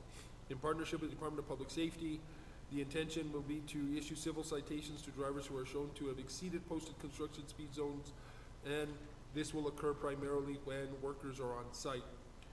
The goal of the program is to keep road construction workers safe by encouraging a change in driver behavior while traveling through work zones. I'm working on an official program name. Some of the initial ideas that we have is the SLOW program, Saving Lives on Work Sites program. And so throughout the proposal, we reference program, but we don't have a name. I've done a lot of this work in partnership with the city of Rio Rancho, who's rolled out automated speed enforcement cameras in various areas that have been identified where it's necessary to do so because of speeds and crashes. Some things just to point out to you is kind of the impetus for this all. In 2022, there were 815 crashes reported on construction zones across the state according to our Traffic Safety Bureau. And over 3 years, from 2020 to 2023, New Mexico State Police alone has issued more than 9,500 speed citations in construction zones. And I know recently you've heard about their efforts in partnership with us in specific work zones like La Bajada and the I-40 project. And so what we'll be working on fundamentally is the scope of work for a contractor that will come in to provide the infrastructure on the identified work zones. Preliminarily, we're looking at adding cameras on work zones where the termini includes any corridor where the normal speeds, posted speeds would be 55 miles an hour or greater. And if you look through the proposal, you'll see as part of the implementation, we have the option of rolling out the program for a certain duration of time by issuing warnings to any violators within those work zones pursuant to the program requirements. We have, we'll be establishing criteria for driver notifications, which would become part of specifications within these projects for our contractors. We have the foresight here to identify what we'll need to have in place for those drivers who will appeal citations, either on the basis that they can't afford them or on the basis that they weren't the actual driver of the vehicle at the time of the violation. We'll even have an option for those who face a financial hardship and can't pay the violations, with partnerships to allow for them to provide some form of community service in return or in exchange for those violations. We have a strategy for the revenue generated, which we believe will be minimal after we pay for our contractor support, after we pay New Mexico State Police for the work they have to do in assigning officers for review of citations, issuing them, assigning officers for appeal hearings, and establishing appeal officers, civil citation appeal officers, to allow for New Mexicans or drivers to appeal any citations that they don't believe are, or that they believe may have been issued in error. And so I look forward to hearing your feedback on this initial proposal draft. Gives you a sense of what we're kind of baking up for your ultimate approval for this rollout. So I would just like to give a lot of credit to the governor. In conversations with her, this is how this rolled out, and it rolled out fairly quickly. I know the secretary said there was conversations going on there, but when I had a conversation with her that day, she called the secretary that evening. It's rolled out fairly quickly, and one thing that the secretary didn't mention is that on work zones, just this last year, 2023, we had some fatalities in those work zones. Those are our employees. That's our family that didn't get to go home because people weren't observing these work zone things. La Bajada Hill was a prime example. How many of you, I go through there on a regular basis, I get people tailgating me because I'm going 55 and they can't pass because everybody else is. And so this is something that I want to give her and some of the legislators a lot of credit for, because they have been looking at it, but then, and I want to thank the secretary and his staff because they rolled it out, and I think we're getting there, and I look forward to giving feedback and approving it at the next meeting if we do, how we do. Thank you, Mr. Chair. And of course, incorporated in what we ultimately come up with will be feedback from our partners at Federal Highway. They actually have a very comprehensive document for states that work to roll out ASC cameras, either on state infrastructure in general and on construction zones. So, so we're looking through that to be sure that the best practices and guidance are incorporated. Moving on, as you all are aware, and we're all excited, the legislative session starts next week on Tuesday. There's been a number of committees that are taking place. In fact, David Quintana is representing us. We were in committee yesterday till a little after 5, and some of the items that we were waiting to come up were rolled over for today at 9 o'clock. So Dave is taking one for the team and representing us in Senate Finance Committee, where they'll be talking in particular about our ARPA allocations, more than about $150 million, which we received over the course of the last couple of years. One of the things that we're working on, of course, is to kind of bring to center the recommendation between the governor's budget and LFC. The governor, of course, very supportive of roadway infrastructure, has included in her executive recommendation $270 million for the Department of Transportation in addition to our federal and state formula funding. 200 of that specifically for construction projects across the state, the other 70 for beautification projects and additional electrification of roadway system infrastructure. So we, in addition to the funding, we hope to secure an additional $100 million for construction projects. We're working on the priorities I shared with you all at the last meeting, including a legislation to transfer all motor excise tax distributions to DOT. And then we have a couple of bills on the call, including what's necessary to transition the Transportation Regulation Division from PRC to DOT. I'll be providing you all with a one-pager via email in the next few days, so you can have those high-level points. And then throughout the session, we'll send you all updates on how that's rolling out. As a 30-day session, you all may know, it'll go by very fast, thankfully. So, of course, we'll solicit your help where necessary. Yesterday afternoon, you received an invitation to an event that's taking place today at 1 o'clock. We were fortunate just earlier this week for Federal Highway Administration to share with us some very good news, and that is that we're going to be among the highest awarded states for CFI grants in the nation. In fact, when you look at what we've been awarded for our CFI applications relative to what's been awarded across the nation, 10% of total awards are coming to New Mexico, and we believe that we have the highest awarded program, a single grant application in the nation. But we're going to announce later on this afternoon, I don't know if I should even be saying all of this, Cindy. Should I be keeping it all embargoed? All right. So, so we're excited for the press conference to announce the dollar amounts and the award amounts from Federal Highway. We're excited that leadership from Federal Highway is already in New Mexico and is going to join us there. The governor will be there as well in the rotunda of the Capitol. And so without saying too much, we hope that you're able to join us. I know weather is going to be an issue. But I want to thank, of course, Jerry Valdez, April Naranjo, I think she's here too, for the work that they all did in working with the Association of Counties, with the Municipal League, with our tribal governments to get these applications out the door. And so we look forward to that announcement later on today.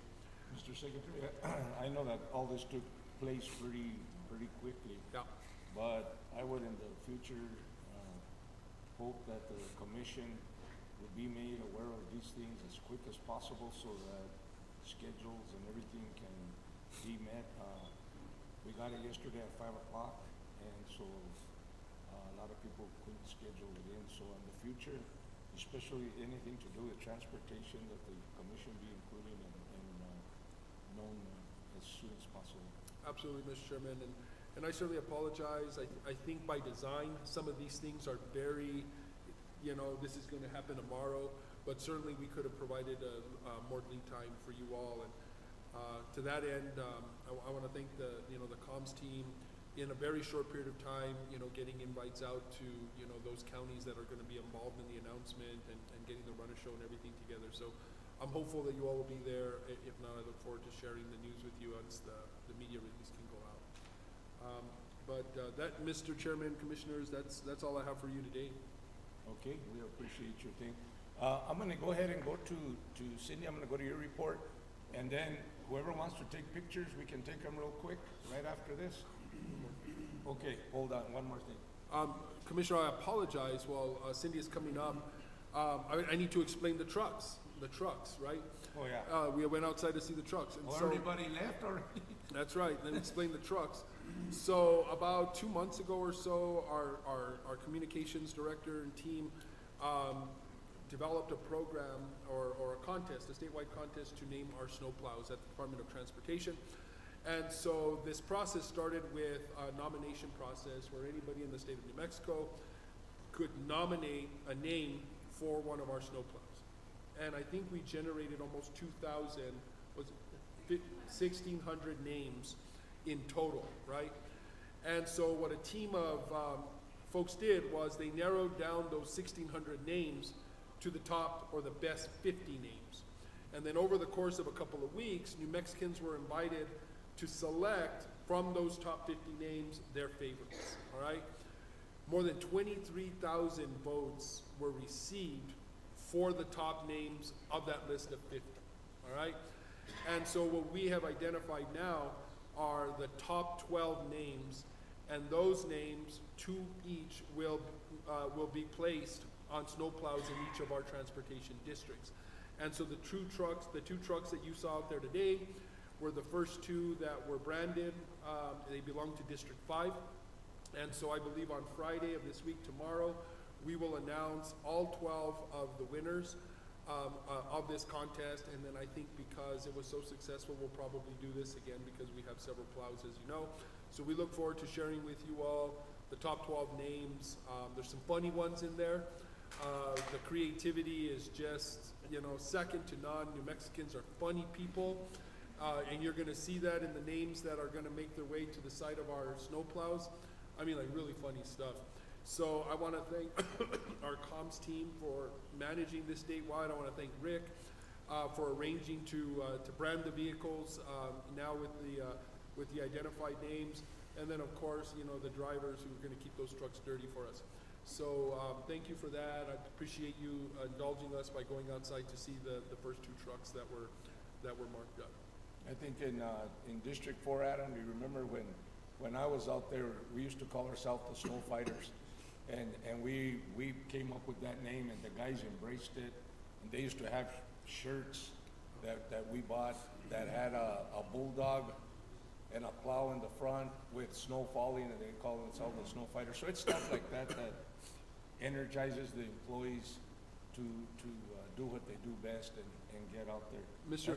Chairman. The winners are going to get a lifetime supply of snow.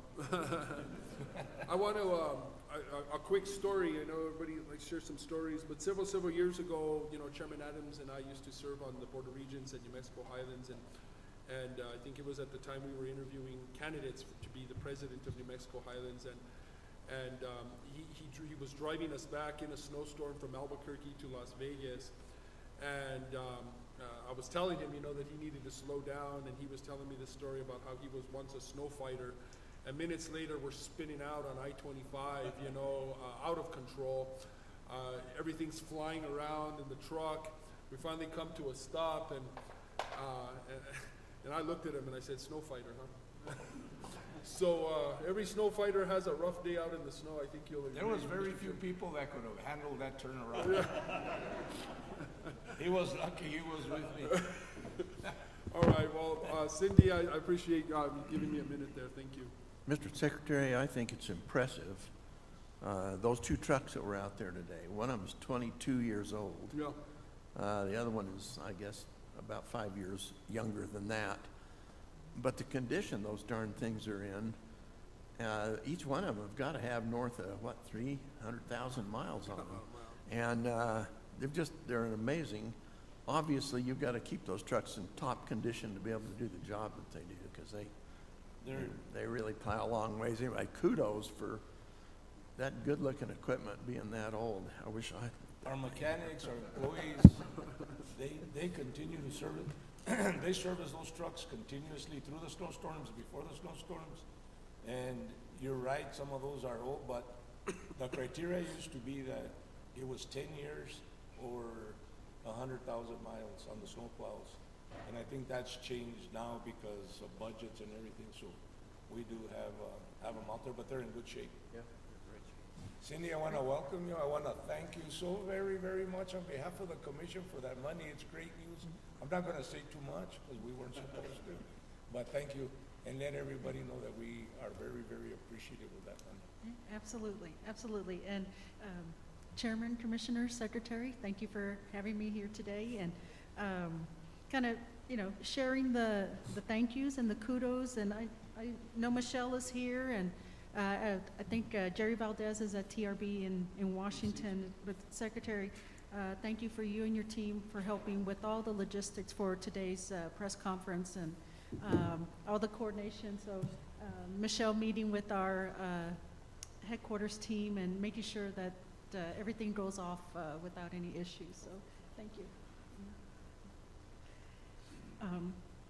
Also, I know that December is a big month for all the annual certifications that have to be submitted to federal highways, and there are a multitude from civil rights and safety and just several annual certifications. So I want to thank your team for submitting those on time. We really appreciate it, and you know, getting those into us. So thank you for that. Just a little heads up, I'll be sending you a memo next week for the new edition of the Manual for Uniform Traffic Control Devices, the MUTCD, was released, and it's effective January 18th, and you have 2 years to adopt it. So we'll be working with your team, and Marilyn, our operations engineer and supervisor, she'll be sending you a letter on that. Chairman, I know we like to talk about the money quite a bit, and we're happy. Show us the money. That's right. We're happy to do that. So of course we have we'll be sharing some money this afternoon, and just a little heads up. I know Denise is here. Denise is doing a really yeoman's job in all the discretionary grant applications, and so the mega and the infra selections are supposed to be announced this month as well. So stay tuned for that. Hopefully we get some good news as well. Last month, 3 New Mexico communities received Safe Streets for All grants. In the city of Las Cruces, received $400,000. Curry County, for their Safe Streets for All plan, received $120,000. And the Rama Navajo chapter, for their Vision Zero Safety Action Plan, they received $160,000. So that's $680,000 cumulative for Safe Streets for All. So that's kind of what's been released lately. So what's available now is the Tribal Transportation Program Safety Fund. That's open until January 15th. As well as the Saving Lives with Connectivity Accelerating Vehicle to Everything Deployment Program. Those are due January 17th. The Advanced Transportation Technology and Innovation, called the ATTAIN program. Those are due February 2nd. And all of this is available on grants.gov. You can just filter for federal highways grants, and everyone should be able to see all those. If you have any issues, feel free to reach out to me. I'm happy to help you. And a real important one is the Bridge Investment Program, Planning and Small Projects. Discretionary grants, the Notice of Funding Opportunity came out, and that's open until February 19th for the planning grants and March 19th for project grants. So that's kind of what's coming up ahead. So with that, I can close unless you have any questions for me. Is there any questions for fellow commissioners? Well, I would just like to tell you that this commission and our secretary really appreciate the partnership that we have with you. And we hope that partnership continues. I think it's a win-win situation for all of us. We depend on you for a lot. You depend on us for a lot, and Absolutely. we work very good together. So thank you so much for your, and again, I'm going to thank you because what the press conference is going to do today is tremendous. Yeah. Not only for the state of New Mexico, for transportation. Yeah, absolutely. Yeah. Well, thank you. Okay, I Thank you. appreciate it. Yeah. And be safe on the way back. We will. We're scrambling back now, so thank you. Okay, so, thank you with that. If we can take pictures real quick. No, let me do Mallory, and then we'll take the pictures. Okay, and then we'll do the pictures. And then that way, if people need to leave, they can leave. That doesn't include your auditors, our Okay. auditors.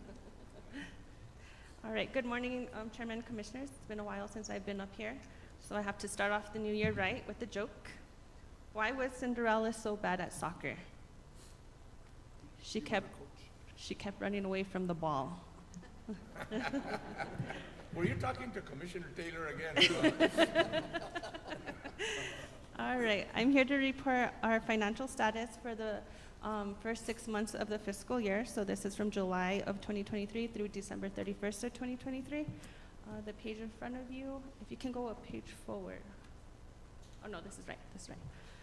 Okay, so if you want to concentrate on column F, line number 14, As of December 31st, we received $390.5 million. And column F, line number 23, we spent about $550 million. We've only received 4 months of revenue. It does show that we're spending higher than what we're receiving revenue, but we haven't received 2 months worth of revenue because of the way the fiscal year works. And this is for state road fund.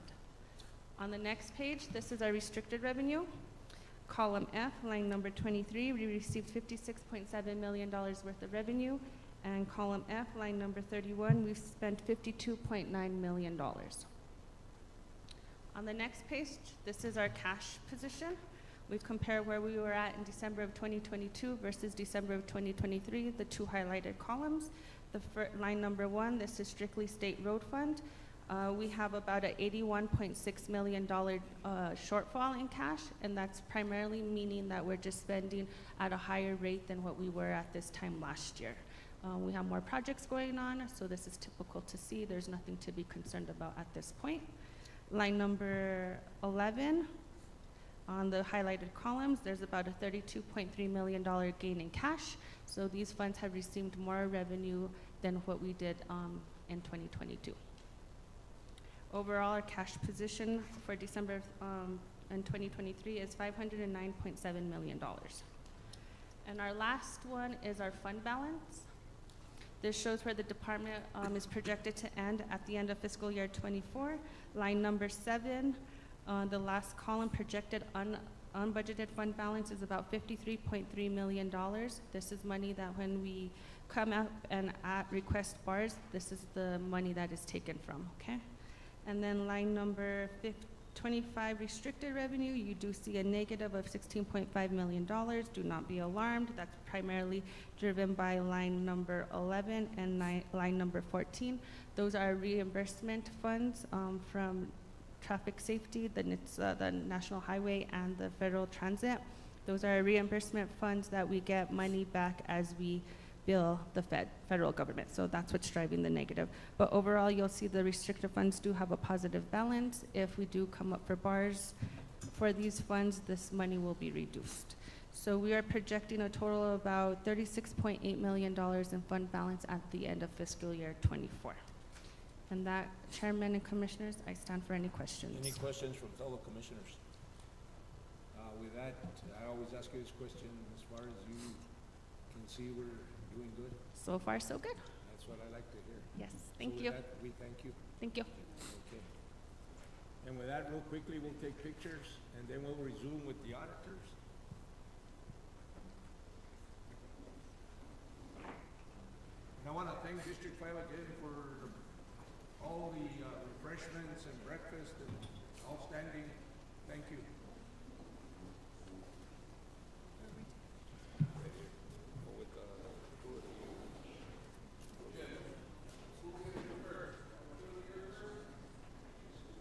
Sure.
use this, okay, to flip the channels.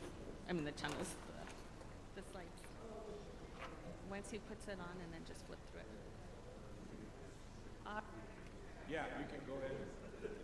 So before we get started, REDW has completed our FY23 external audit. They've done an amazing job for the department for the past 3 years. Well, 5 years? 5 years? 5 years?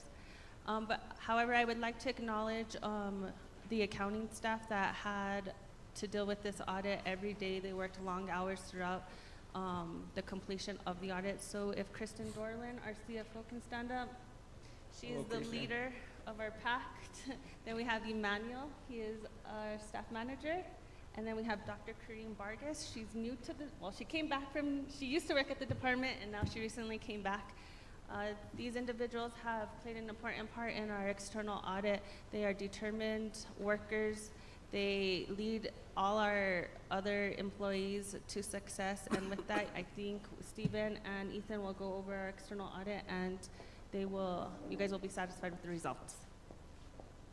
So as we proceed, I just want to say that the secretary and myself met with the auditors and Mallory's group back in November. We're not allowed to disclose anything till the actual audit, and I would just like to thank Christian and all the staff over there and Mallory's group, because they do such a wonderful job. They are dedicated to what they do, and I'm saying this before the results are even there, because I've seen them personally firsthand, and they do a wonderful job. And then I'd like to thank the auditors, and I'll thank you either way, because you went in, you gave a thorough report. More importantly, we appreciate your professionalism and the way that you came in. I think you've been doing this now for 3 years, if I'm not mistaken. 4 years, 5 years, okay. And so you've developed a relationship with our people to the point where I think they know what you expect, and you know what to give them clear direction. So I want to thank everybody that was involved, and again, I want to thank our people too, because they do a wonderful, wonderful job. Stephen, if you want to go ahead and start, and we're going to try and speed it up because of the snow. Okay. But we're good. Okay, well, thank you. Thank you, Chair. I think they're trying to get the presentation up now. Yeah, hopefully everybody has a copy of it. If not, I got it memorized. All right, sounds good. Well, it looks like you might have copies there. Okay, perfect. Perfect. And can you hear me okay? Okay. All right, well, yeah, thank you. Good morning, commissioners, secretary, officers, and executive staff. We're here on behalf of REDW to present the audit results for NMDOT's FY23 financial and compliance audits. I'm here today with Ethan Boya, who's a supervisor with REDW, and he really is the one that really drives the audit. He's working in daily with the staff and working with Kristen and the team, and so really appreciate everything Ethan's done throughout the audit. And I do also want to extend our gratitude to DOT's staff and their consultants for assisting throughout the audit. Our audit, it's pretty extensive. It goes out, starts in May of each year and goes out to about November, mid-November. And then we still get comments, we still get reviews from OSA's office. So, the reports, they end up getting issued and released to the public out in, December or January timeframe. So, it is an extensive process. Numerous documents are uploaded. Over probably 1,000 documents are uploaded by DOT's finance team and compliant in the various districts. We have numerous video conference calls throughout that time period. So, from our side, it's about over 1,300 hours of time frame from our staff. So, it's a big, big process. And so, we appreciate everybody's commitment to that process. Okay, and I think now we have the presentation up. So one of the primary purposes to be here today, of course, is to communicate with governance about the results of the audit. It is also to be in compliance with the state audit rule, and that is to be present this in a meeting in accordance with the Open Meetings Act. Go over our scope of our audits for the fiscal year 23. That includes the financial statements for the department. We also issue a report in accordance with the government auditing standards. That's more over internal controls over financial reporting. And then we also give a report on the uniform guidance audit, which is the federal compliance audit.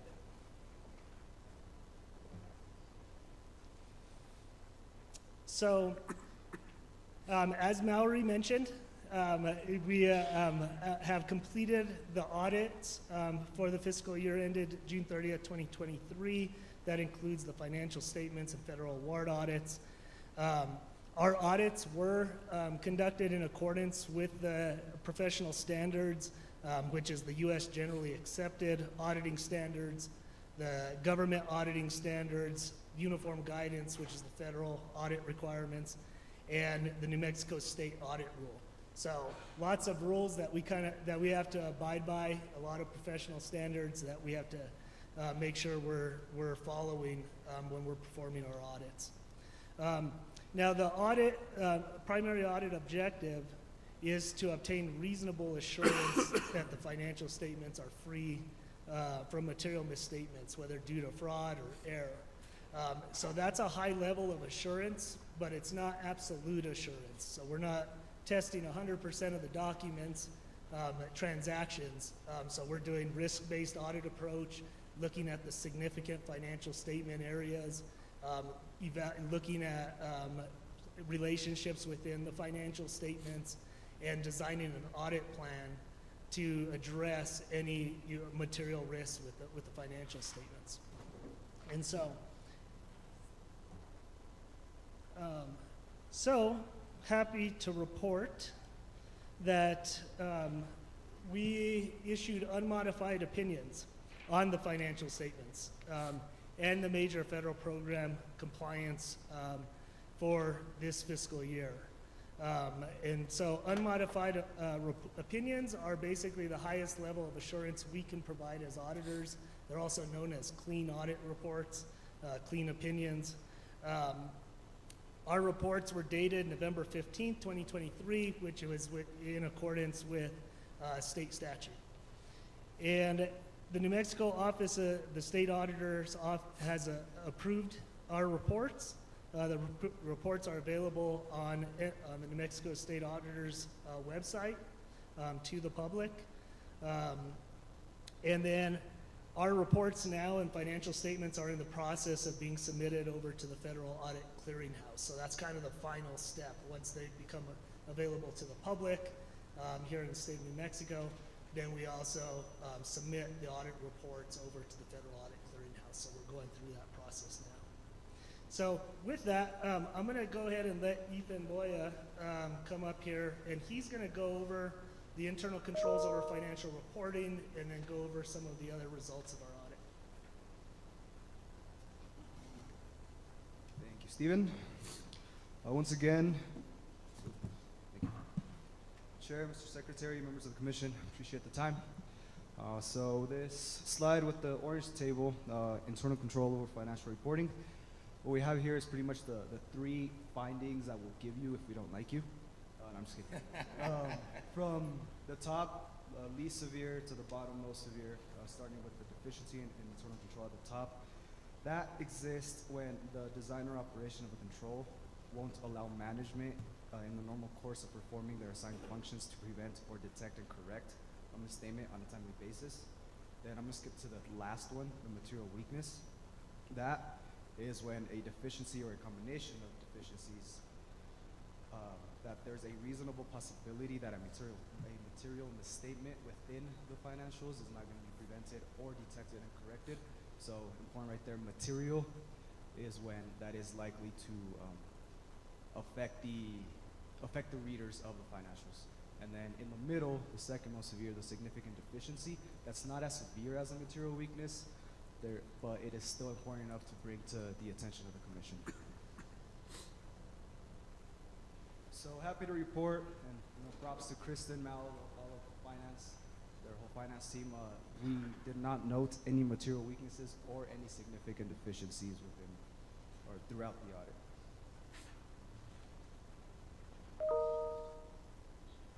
And as Stephen mentioned, our audit also covers the state audit rule, and that's where we did have a finding related to the state issued fuel cards.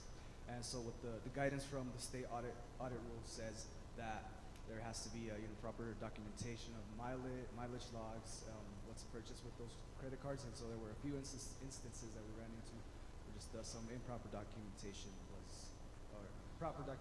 wasn't held. So now single audit, Stephen mentioned the uniform guidance earlier. So again, that is the audit over federal award compliance. This year we had 4 major programs that we tested. First one, the highway planning and construction, which is under FHWA, 4 milligrams for rural areas, minimum penalties for repeat offenders for driving while intoxicated, and then the coronavirus state and local fiscal recovery fund. A lot of you may know that last one as the program under ARPA. And so audited those 4 major programs, and no federal award findings reported for any of those during this year's audit. And so this page is a summary of audit results in the past 3 years. As you can see, back in 2021, there was a significant deficiency, no longer in 22 or 23. And NMSA 1978 findings, that third column, that is the state audit rule findings. So FY23, there's that one finding that I just discussed over the state issued fuel cards. Fiscal year 22 was similar. It was also under the state issued fuel cards. And then some other communications required by auditing standards. No other matter significant to the oversight of DOT's financial reporting process, not previously communicated. Second bullet point, there were various representations that we requested and obtained from management in the form of a written letter. And then lastly, our engagement letter signed back in May or early in the year describes our responsibilities in accordance with the professional standards and certain regulatory authorities with regard to our independence and the performance of our services. Appreciate it. With that, I'll pivot back to Stephen. Thank you. Commissioners, Chairman. So thank you, Ethan. Just one other, just a couple of comments on the slides that Ethan presented. One of the things just to note is that the prior year findings that we've had in each of the last 3 years, that those have been resolved, the prior 2 have been resolved. So, it's new stuff that comes out, and there's always stuff that, that pops up when you're reviewing stuff. One of the other items just to note is that, the internal controls over financial reporting, there hasn't been, if you noticed on that one slide, there was 0 findings over the last 3 years. So, that is a testament to the financial accounting team.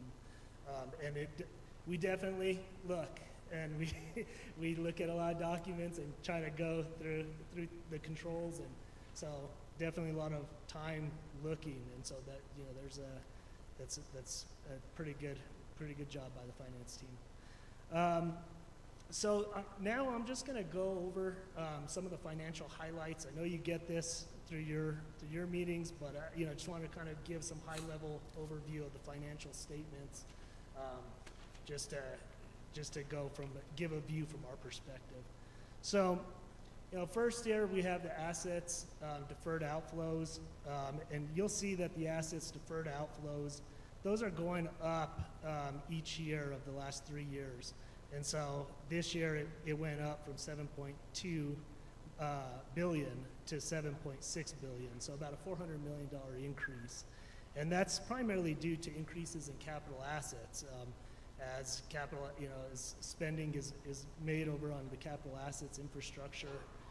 That's definitely the largest asset of the department.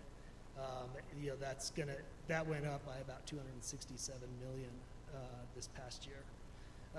And then current assets also increased, which is the investment in the state general fund investment pool. That's also causing an increase, attributing to that $400 million increase. Liabilities, and this is all, again, as of June 30th, 2023, is what these numbers are representing. So liabilities, those went down by about from 1.4 to 1.2 billion. And that's primarily due to the long-term debt payments that are made, and no additional bonds were issued. New debt wasn't entered into this last fiscal year. So you're seeing, the decrease in debt due to the bond payments that are made. And then going on to the net position increased by about 600 million from 5.8 billion to 6.4. And that's primarily attributed just to, the difference between the assets and the liabilities. But it's, a big part of that is the general fund special appropriations, which went up by about 400. That's about up 400 million this past fiscal year. And then there was also some executive orders for the fires as well that were in addition. So then going into this graph here, this is just a kind of a pie graph showing kind of where all the revenues are at. Expenditures for DOT on an annual basis run around 1.5 billion. And so where is that, where's the revenues that are funding that? Primarily, you'll see user and fuel taxes make up a big lion's share of that at 521 million. And then federal grants makes up another big share of that, which is about 482 million in 2023. And those are the ones that we really test, during the audit for federal compliance.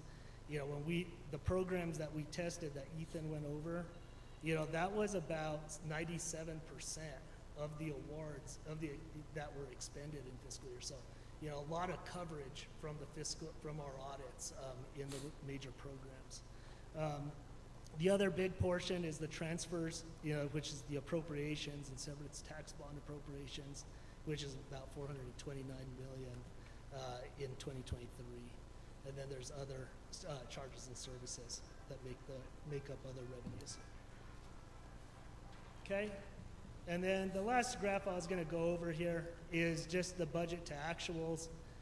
So you can see the bar on the left is kind of the original budget, and then it does get increased, and so the final budget that was for fiscal year 23 was 2.1 billion, and the actual expenditures was about 1.2 billion. So expenditure, I guess what I take away from this is that budgets are increasing each year, at least during the last 3 years, and then there's expenditures are hovering. Actual expenditures about 1.2 billion during the year. So definitely there's funds to be used is what it looks like, and I know projects are getting going, and that's all what the department does is try to move those projects, try to plow through it, as Chairman was talking about the snow plows.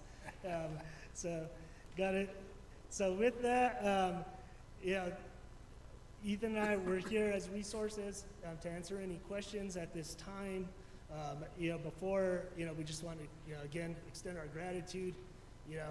We do like to try, really working with the team. I feel like we have a good process for the audit, and we're really grateful to the department for going with us to do the audits. With that, Stephen, on behalf of the commission, we'd like to thank you and your team. And like I said, I really appreciate your professionalism and your working as a partner with us. And when I say partner, I don't mean we're partners and you're not trying to find things, but knowing how to read each other as far as what's expected and what should be done. So I want to thank you on behalf of the commission. And then Do I have any, on Stephen, do I have any other questions from the commission, fellow commissioners? No? Well, let me just do this real quick. So with this, could I have your team stand up? I'd like to.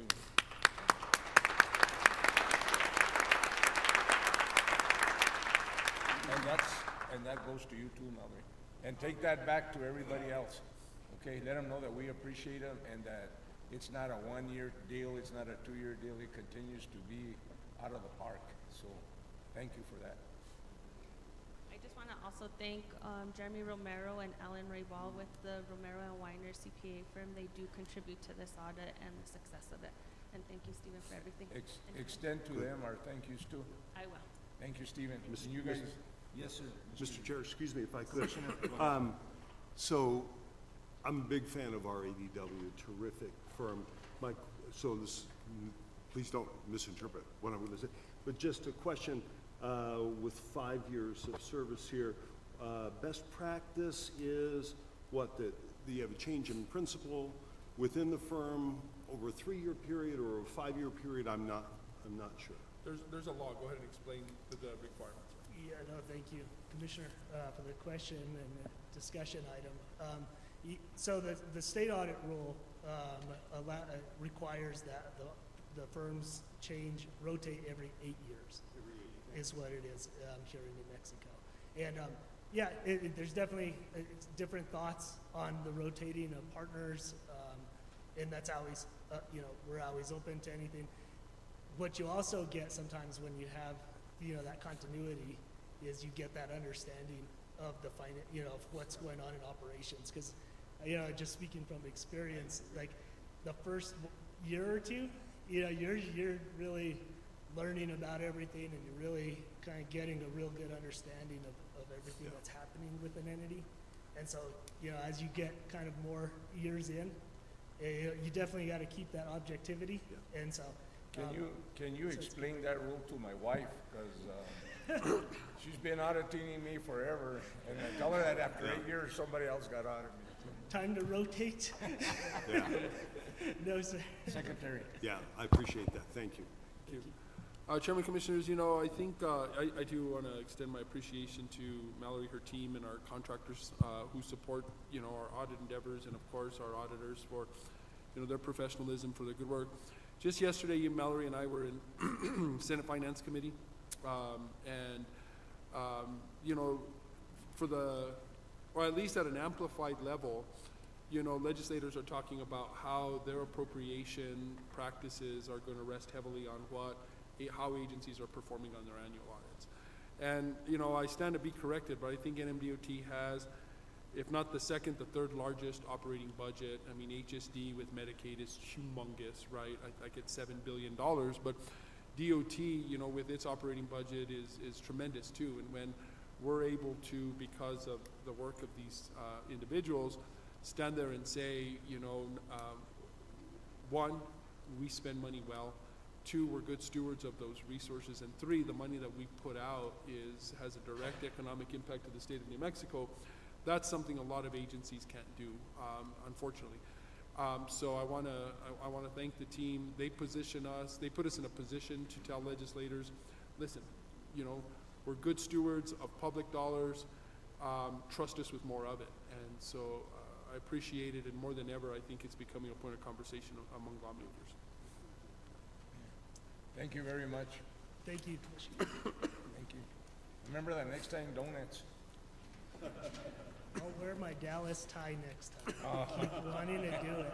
Valerie, don't invite me to that one. Go Cowboys. Okay. Thank you very much. Let's go on to Chris Baca corridor study.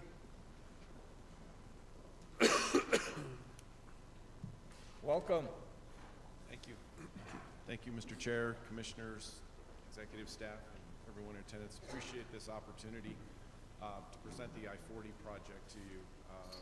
It's a major project for the DOT, a huge undertaking to look at 150 miles of a corridor, and especially one like I-40 where here in recent years it has gotten a lot of attention from there being delays delays and concerns with how the road works. And I think a lot of the people that drive that roadway, probably the word that we came up with when we were working with the public, the stakeholders in there, is what they really want is reliability.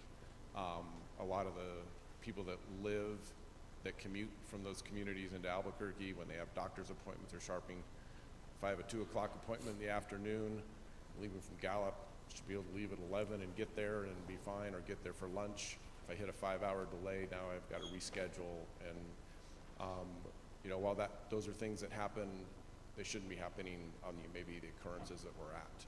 So what we want to do is give you a briefing. We've been working on this study for a little while. I do want to make a comment, and I appreciate the commission and all the kudos that you give the staff of the DOT.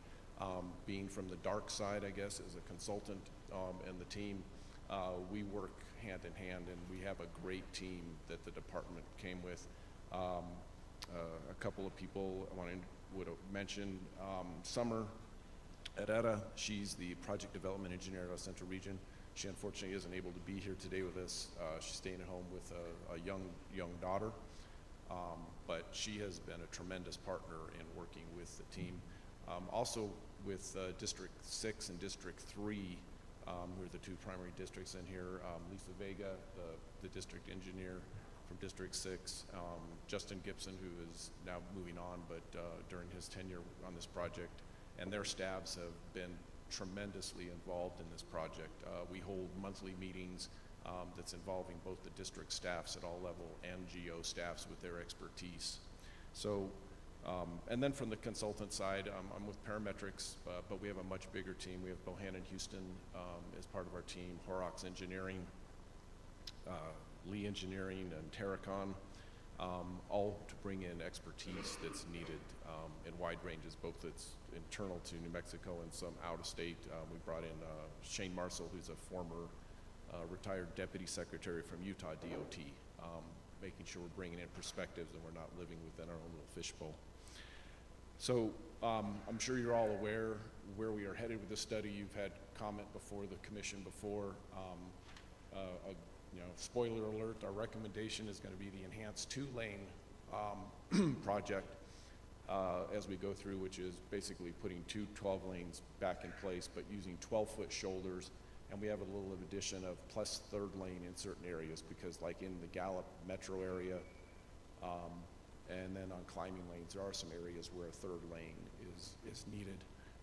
As a bottom line, as it turns out, it's not a capacity problem on I-40. And in the look ahead that we use, and we follow the guidelines in the 20-year planning, there are other issues and things that can be done that can help contribute to improving the reliability and the performance of I-40. So with that, let's see if I can click through this. So what we were tasked with was to develop a long-term corridor plan to improve traffic operations, reliability, safety, and the condition of I-40. I want to give also kudos out to David Quintana, the chief engineer. When we did scope this project, one of the things he did say, he says, this is a long-term investment for the department.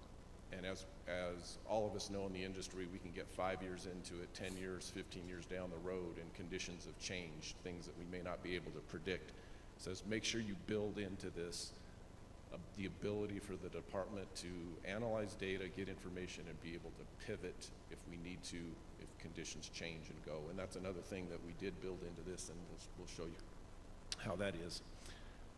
So with that, we're going to go through, we're going to try and probably give more highlight bullet points as we go through the slides, try to get through them as quickly as possible.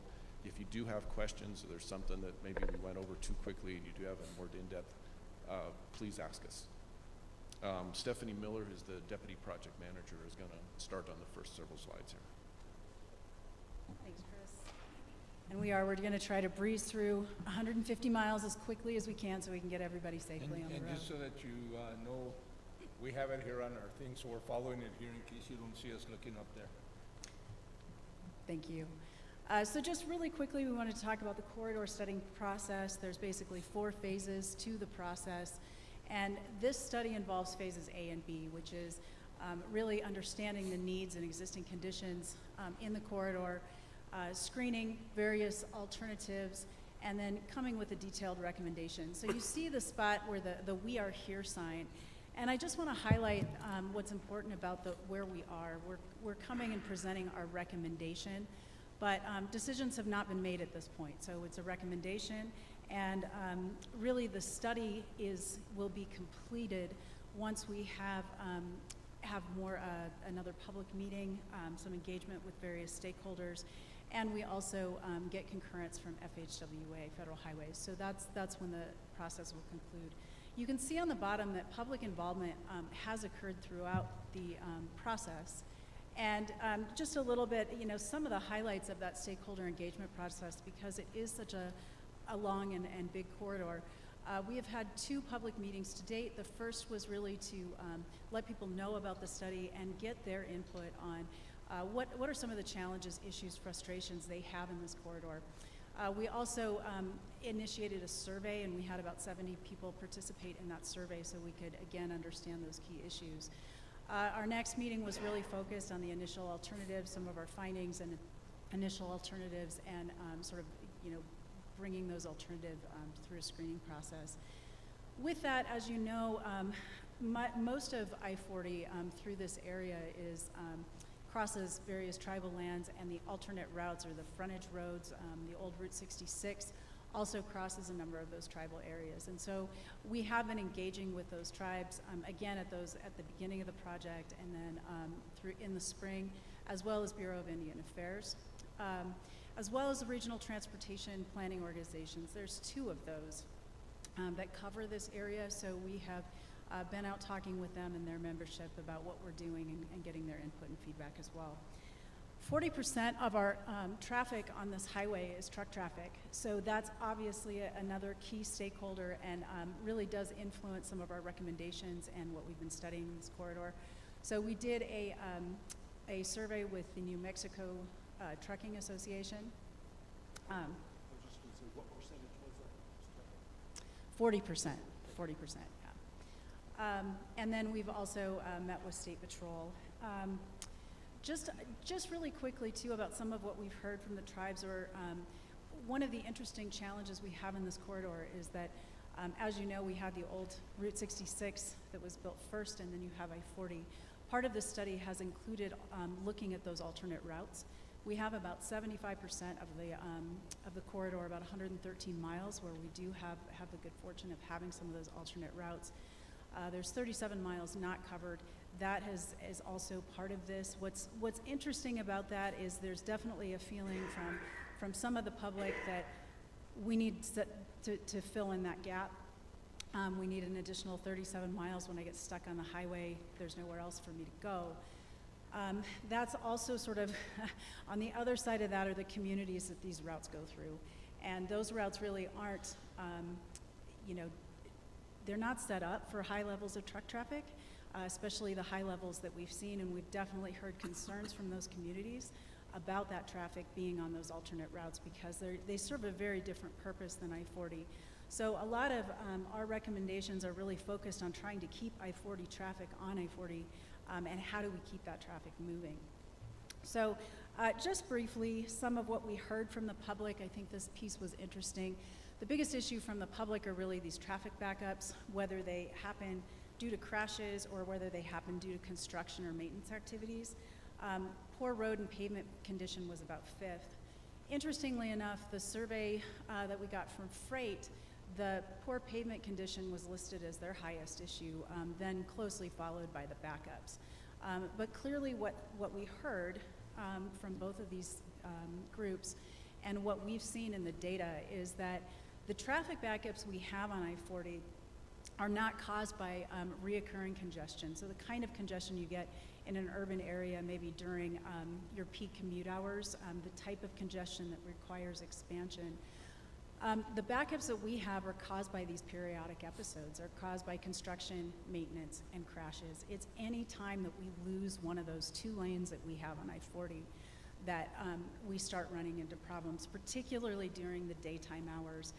Because of the truck traffic, and it's just a different kind of traffic on this section of I-40, we don't have those peak hour commute traffic so much, but we have a pretty steady amount of traffic that's running through the daytime. And so while we're not finding that we need a third lane in most areas at this time, we do absolutely need the two that we have.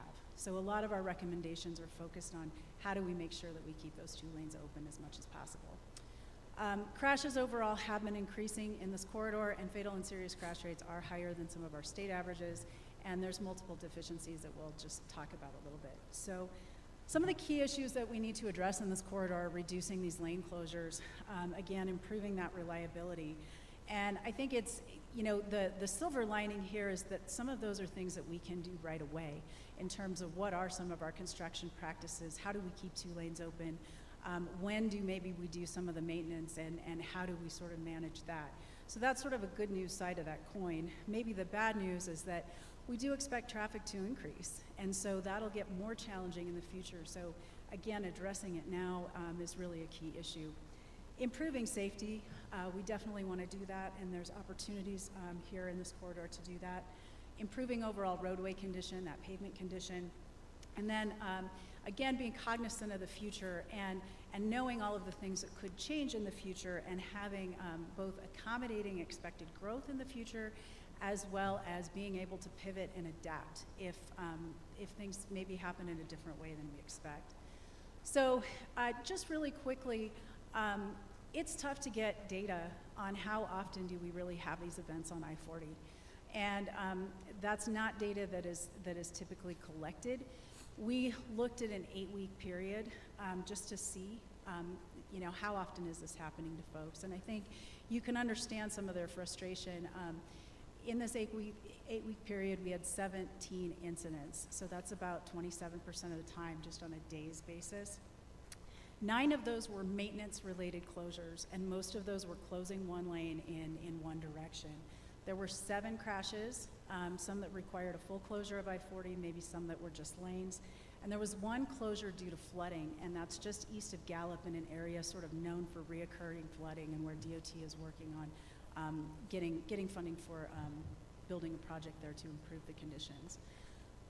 This is a pretty complicated graphic, and I'm not going to spend a lot of time explaining it, but this is just to try to understand some of where we're at with what happens when we go to 1 lane. So this is showing midway in the corridor some traffic volumes. If you see the red line that has about 1,500 vehicles per hour, that's about the threshold for 1 lane of traffic. That's about what we can get through without starting to see some declines in speed and some backups. If you look at the top, the orange line, that's showing the speeds that were going through this area. This was a construction zone at that time.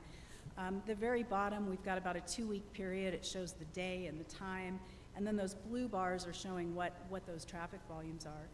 And what you see here is when we hit more than 1,500 vehicles an hour, you see that speed just drop, and that's where we get the backups. So this was a construction zone that only had, it was neck down to 1 lane. And so you can see it's happening most frequently Saturdays, Sundays, Wednesdays. That's when we have our highest traffic volumes. So this is just giving an idea, again, of that importance and why we want to be moving toward construction projects where we can keep 2 lanes open. So then talking a little bit about some of the deficiencies, there's a number of things going on in this corridor. One is just pavement deteriorating. That happens over time. And then, of course, we do have a lot of heavy truck traffic. Between 22 and 23, we saw a doubling of the pavement that's going to need reconstruction. So again, that's happening. We've got various curve deficiencies, and in this picture, you see, you know, the curve there. Those are just curves where we need to change those curves to make them safer for people to go on some of the speeds. We've got short ramps, and that in particular with merging traffic, that's where we see a lot of our conflicts on this corridor. And there are opportunities. I like to view this as an opportunity. This is low-hanging fruit. Extending those ramps are something that are, you know, much more reasonably priced projects that will really make a difference on this corridor. Narrow shoulders, again, you see it in this picture. This is challenging not only for drivers, I like to think of it as a lack of forgiveness in this roadway. If you've got a lot of trucks around you and maybe somebody doesn't see you, they're coming into your lane. We do see a lot of accidents happening in that median, a lot of guardrail that gets hit. So by looking to expand those shoulders, it does a lot for us, not only for our drivers, but also for our emergency vehicles, our incident responders, our plow trucks trying to get through the area. So it gives us, again, some opportunities to help move traffic into that area if we need to for incidents. Flooding, I said, is reoccurring at milepost 30, and then we have 4 bridges in poor condition. Really quickly about our crash rates, they have been increasing. They peaked in 2019, they've been coming down a little bit. But if you look, probably the biggest shift that we've seen over the last 6 years is that we went from about 1/3 of the crashes being caused by heavy vehicles, or having a heavy vehicle, not being caused by heavy vehicles, having a heavy vehicle involved. That's now gone up to about half. So if we go back to the fact that about 40% of the volume is heavy vehicles, that is a little bit higher percentage than maybe we would expect to see, but that number's been moving up. Weather is a factor in crashes, not surprising. It's, I would say about 73% of the crashes that are weather related, so it's 21% total are snow related, and they occur October through May.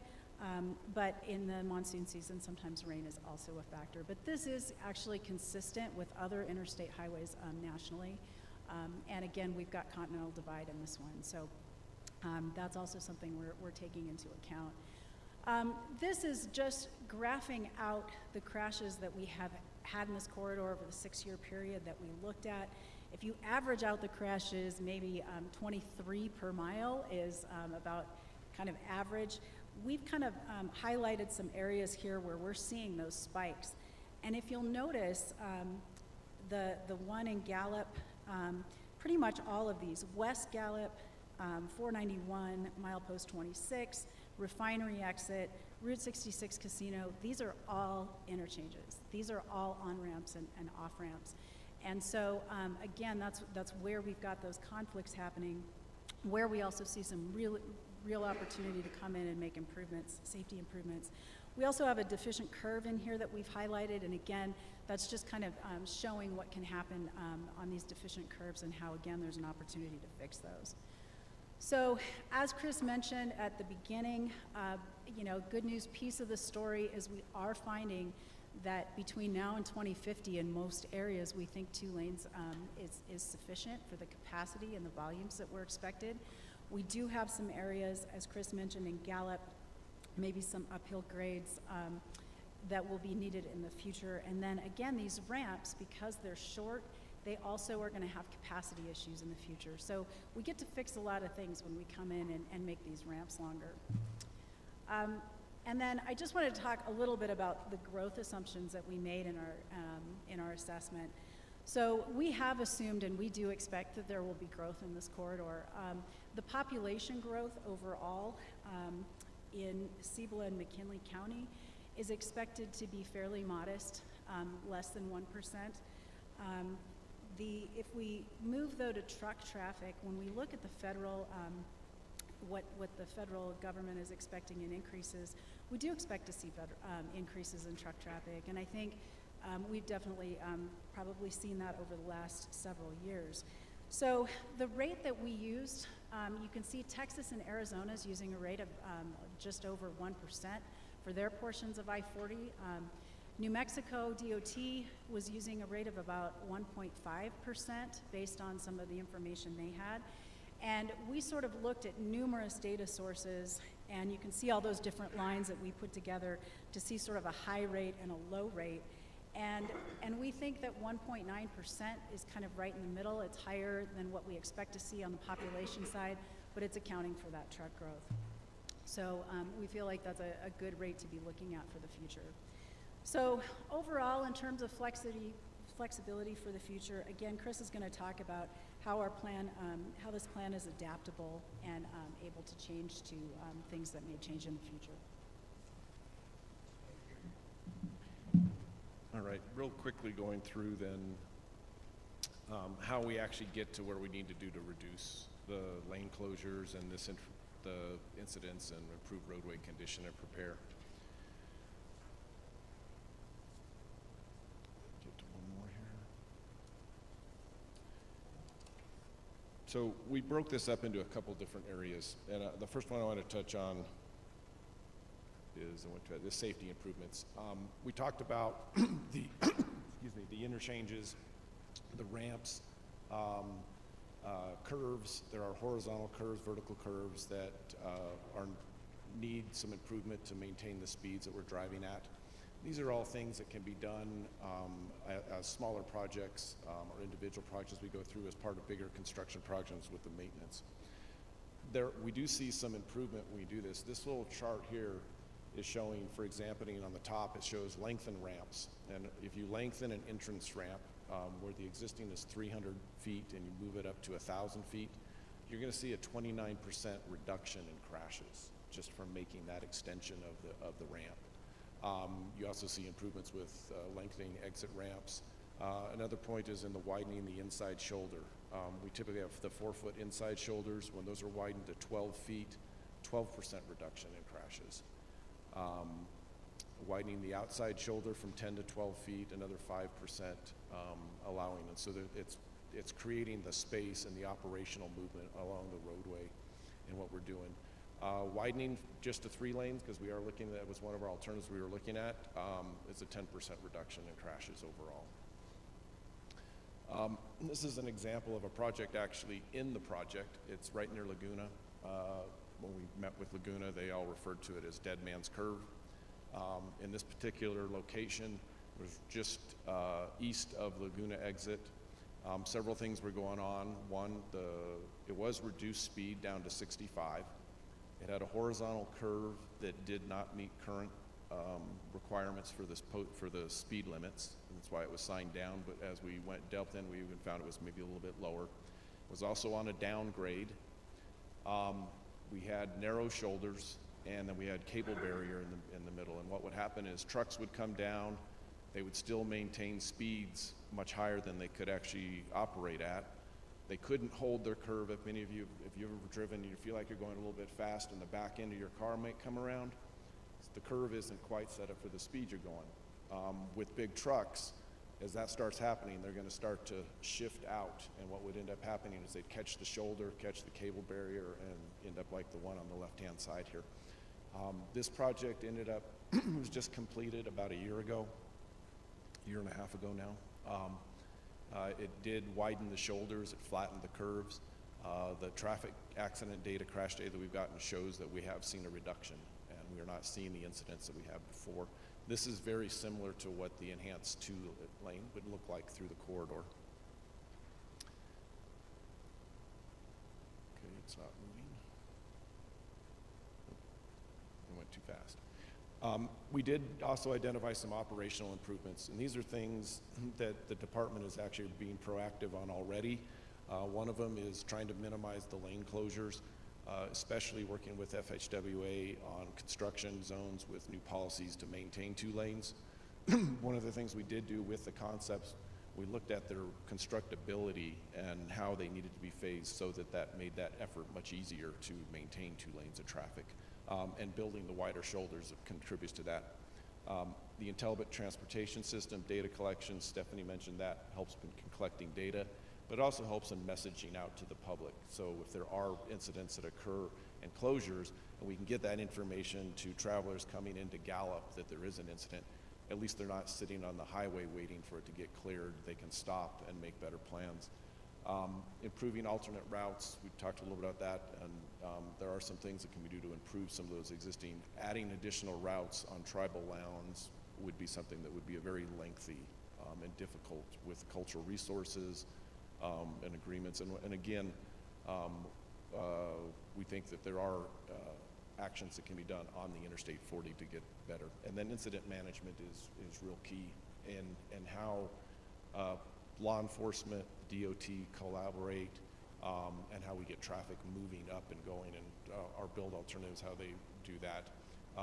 Also, Representative Day has been working very closely one of the things that she mentioned to me, she was at the Highway and Paving and Transportation Conference, and she mentioned to me that she was introducing some legislation for push-pull, which was going to allow more collaboration between law enforcement and DOT and their contractors, so that when you do have a crashed vehicle that's just stuck in the middle of the road, if there are other resources, they have the ability to do that and move them out of the way to open up lanes on the freeway, instead of waiting for specialized equipment or a wrecker to come in that has to travel 30 miles to get there if there's already equipment available. So there's some advances already being made. From a standpoint of the build alternatives, we did look at two in the final evaluation.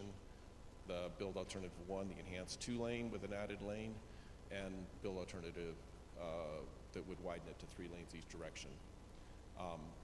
Real quickly, these are showing some typical sections. I just want to point out a couple things. The top one shows the existing. We have narrow shoulders, which I mentioned are problematic, both for maintaining traffic, for recovering if an errant vehicle. Anecdotally, he's not here, but many of you know Albert Thomas from Bohannon, Houston. He mentioned that just in his experience when he was doing work in Gallup and driving out there, vehicles that made a quick move into his lane, he ended up having to shift over. There was no shoulder in the inside, and he ended up just driving into the median. That occurs in areas where we have cable barrier and minimal shoulders. If you get driven off the road, you've now hit a fixed object. And so cleaning that up is another part of it. The enhanced 2-lane would add 12-foot shoulders on either side. One of the things I want to notice, and this is part of the future planning, and hey, do we need to pivot? Because there's the 12-foot shoulders on each side, the other thing it does do, and we're calling for these to be constructed and planned on an ultimate potential 3 lanes each direction, is that in order to pivot, if a 3rd lane becomes warranted for some reason, you just have to add 12 feet of pavement, and we've already set the grades and the profiles and the placement of the rest of the roadway there. The existing roadway right now would not accommodate that. You couldn't just go in and add 12 feet and have everything work. There's too many other parts to the roadway that would have to be corrected.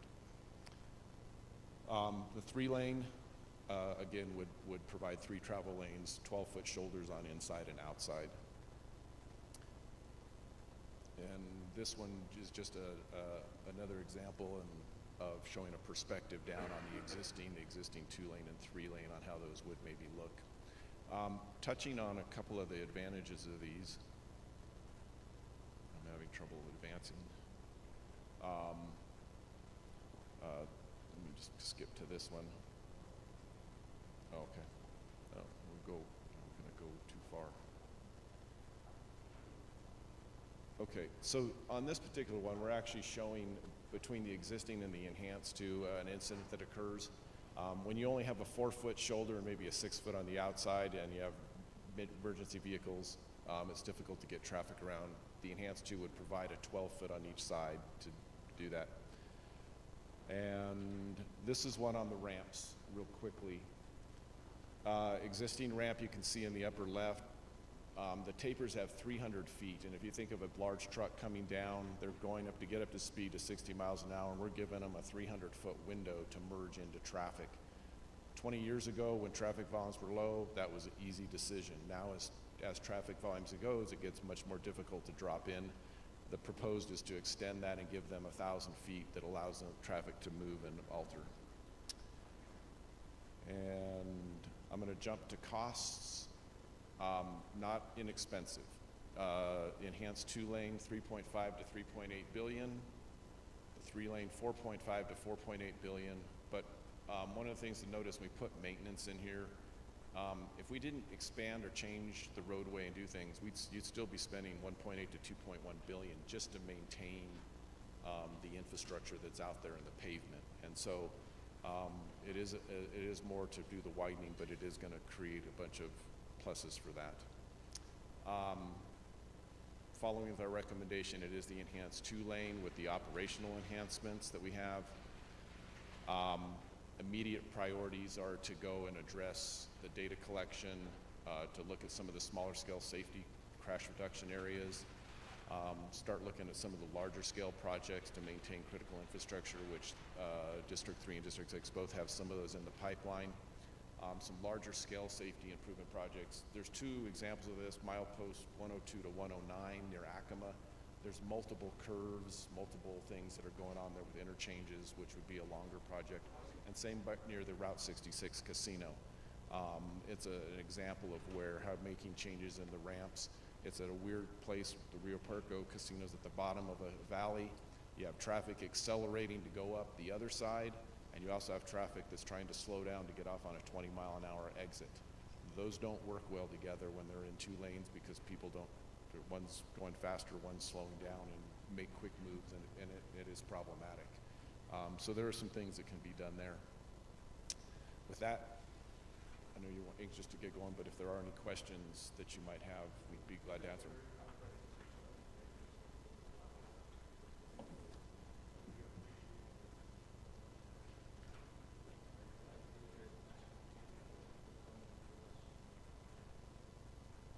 Where we're going on that, and the final recommendations and approvals and where it's going. Yeah, I think that would be great. And I think this project is to give the department a blueprint moving forward so they can plan these projects, and as they build them so that you don't end up with the proverbial railroad tracks that don't meet. It's that the components get built and they work together, and then they can be expanded together and go and make that process a little bit better. But it also, yeah.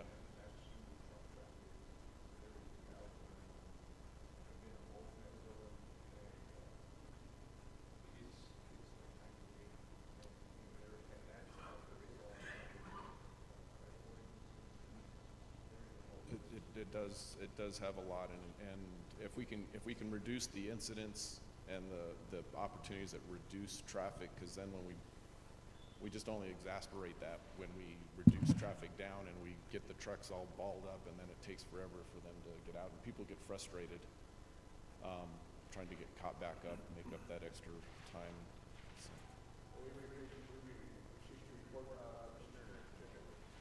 Real quickly here, thank you so much, both of you, for your presentation and for giving us this overview. Can you just speak to timelines real quickly? I might have missed it when I stepped out with the secretary. In terms of the efficiencies that are gained doing the enhanced 2-lane versus the 3-lane, can you speak to how that would work? So right now, and the planning years that we look at and that are used by both DOT policies and FHWA is a 20-year planning year. And of course, the reason for that is that it's really hard to predict 20 years out. We do our best job, but it could go either way, and things could change. What we're seeing with even a little bit of a conservative growth factor, where we're going a little more than what the adjacent states are doing, and what we're doing is that in that 20-year plus horizon to 2050, 2 lanes of traffic are sufficient and will be carrying traffic at acceptable levels of service. That being said, these improvements for the ramps, for widening the shoulders, those are something that at least in our recommendation, the ramps should be a high priority and being implemented with projects as soon as they can. In talking to the district, they think that those are pretty easy extensions that they can do at ramp areas, but then implementing the enhanced 2-lane to improve the safety of the actual roadway, the 2-way roadway, as it can. We're working with District 6 right now. They have 2 projects that are about to go to construction, one near Coolidge, one that's in the middle of Gallup. Those are both right at each $50 to $60 million a piece, and they cover about 7 miles total. So they're not, I mean, it's expensive. Interstate construction is expensive, and so you know, depending on what monies the legislature provides and what the DOT has in going toward this, you know, we're looking at, with the enhanced $3.8 billion. That's a pretty sizable amount of money to get there, and it's something that we don't see happening very quickly. But we think if the department can get started and starts building those in incrementally and replacing the bad pavement sections, we'll get there. And with that, this is kind of a side note, and I know with some of the representatives, there is a lot of feelings that people think, hey, that we need to have this be 3 lanes and where it needs to go. Even if we recommended the 3-lane, I think our recommendation would be start with the enhanced 2. It provides the capacity that you need, and it provides the improvements that you need, and then it's set up, and if you expand to 3 lanes, it's an easy construction project. You can maintain traffic. You're just adding another lane, and most of the infrastructure is already in place. And I think it is a win-win, because then it does allow the department to pivot. One potential theory is that if freight continues to grow and maybe at a national level they make I-40 a freight corridor, that would probably require a 3rd lane. I mean, that we don't know if that'll happen. This corridor would be set to easily apply for it and get that set up in place with the enhanced 2 in place. So. Okay, thank you very much. Any other questions? Yes, Mr. Chair. Yes, go ahead. I'm just curious, is the east and west traffic about the same volume? Or are there varying differences over a day? I'll answer that one. There is less traffic, just at the points we've looked at Klein's Corners. So there's less traffic on the east side than the west side, but the truck traffic is actually relatively consistent, and that's because most of that traffic is coming through I-40 and through New Mexico, if that helps. Yeah, I was talking about from Albuquerque to Gallup. Just the directional traffic. Is there? It's pretty consistent, and in terms of a flow, the way that it works is that our highest volume, a lot of those trucks are moving to the ports on Sundays, and so westbound traffic toward, Arizona, LA is highest on a Sunday. Eastbound traffic coming back with trucks is highest on a Wednesday, and so that's with directional shift. That's what we see, but the volumes overall are pretty balanced between the 2 directions. So percentage-wise, the Sunday and Wednesday traffic is how much more than normal? That's a good question. I don't know that one off the top of my head, but we can get that one back to you to provide an idea. When it's lowest, I can tell you, is Monday and Tuesday, and that's where it dips pretty significantly. Monday, the other sort of general thing to know about this corridor in terms of volumes is that our lowest volumes are as you cross the Arizona border coming into New Mexico. Picks up a little bit with the traffic, sort of intercity traffic in Gallup, moves back down a little bit, and as you move toward Albuquerque, it increases. And so sort of mid, say milepost 63 at Pruitt, there's, I think, about 28,000 vehicles a day there. As we get closer to Albuquerque, it's about 31,000. So that kind of gives you that continuum of what happens with traffic. Part of the reason, though, why we're seeing that we need 3 lanes a little bit early, or, that we may need 3 lanes in that Gallup area, is because the speeds there are 65 miles an hour. You're going through an urban area, and so that's part of what's contributing. It's not that there's that much more traffic in Gallup. It's just that you can't move as much through when you've got lower speeds, which is absolutely appropriate for that area. I also noticed there were a lot of comments on weather, and I wonder what you're going to do about that one. Just kidding. Anyway, thank you very much. Any other comments? Yeah, Mr. Chair, really appreciate the report and the work that's been done to date. We heard when we were out in Gallup before about all of the horror stories, and I can only imagine how that is just going to grow exponentially. It just seems to me that this corridor, I was surprised that they're only anticipating, these other states anticipating 1% and change growth, because it seems to me that with reshoring that's happening in the U.S., with continued growth to the south, you look at what is happening in Texas and some of these other markets to the east of us, and knowing the importance of the freight traffic coming in from the ports, as you were talking about, that we are absolutely in this critical point, and we are really at risk, I think, and the community is at risk of not being able to achieve all that they can without the kind of improvements that you're talking about. And so I don't know what all can be done to accelerate this, accelerate the projects. I love the report where you prioritize, where you have these spikes of these problems, you know, kind of whack-a-moling and try to address some of those.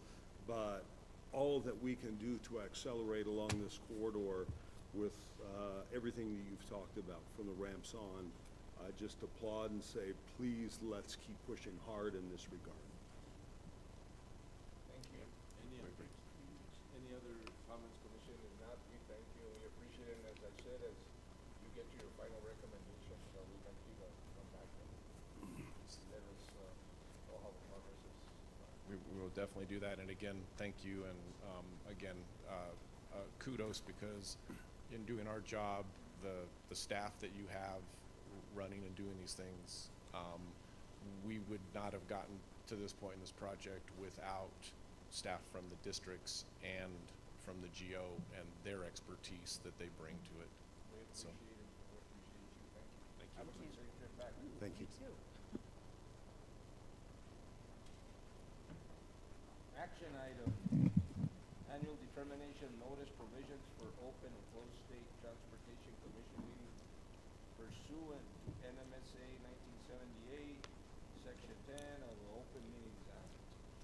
Yes, Mr. Chairman and Commissioners, there's a raging blizzard going on outside, so I'm just going to go through this as quickly as possible. And we're gonna try to go through all of them quick now so we can get everybody out. Yep. Okay, the statute of the Open Meetings Act requires all state commissions to adopt a resolution on a yearly basis as to what notice they're going to give for their meetings, both their private meetings, all public meetings, whether they're closed or open. Currently, Commission Policy Number 1, Section E, has the current provisions, and all this commission needs to do is adopt those as the notice provisions going forward for this year. And there's no changes or anything, and I think our fellow commissioners had a chance to review it before our meeting. So, are there any questions, comments? If not, do I have a motion to approve action item, annual determination notice provision for open and closed state transportation commission meetings pursuant to NMSA 1978, section 1051-D of the Open Meetings Act? I'll make that motion. I have a motion from Commissioner Choner. Second. I have a second from Mr. Tate, Commissioner Tate. All in favor? Aye. Aye. And just for the record, let the record show Commissioner Cisneros isn't with us anymore, so it is just four commissioners and Commissioner Taylor, Commissioner Chenoweth, myself, Commissioner Adams, and Commissioner Tanja. So just let the record reflect. Sure, that's that enough. carries unanimously. Now, with the board's, with Commission's permission, I can go on to two more action items that I'm on. And that's actions items E and F, and they can be dealt with together. Yeah, I can't go on to those because we approved the agenda as presented, so I can't vary from that. Oh, all right, very well. Yes. We can go on to the next one, which is action item bar 17.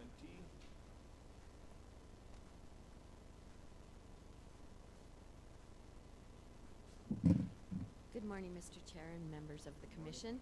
I'm April Naranjo, and I'm with the New Mexico Department of Transportation Special Projects Division, and I'm here to present to you bar number 17, P562, Project Design and Construction.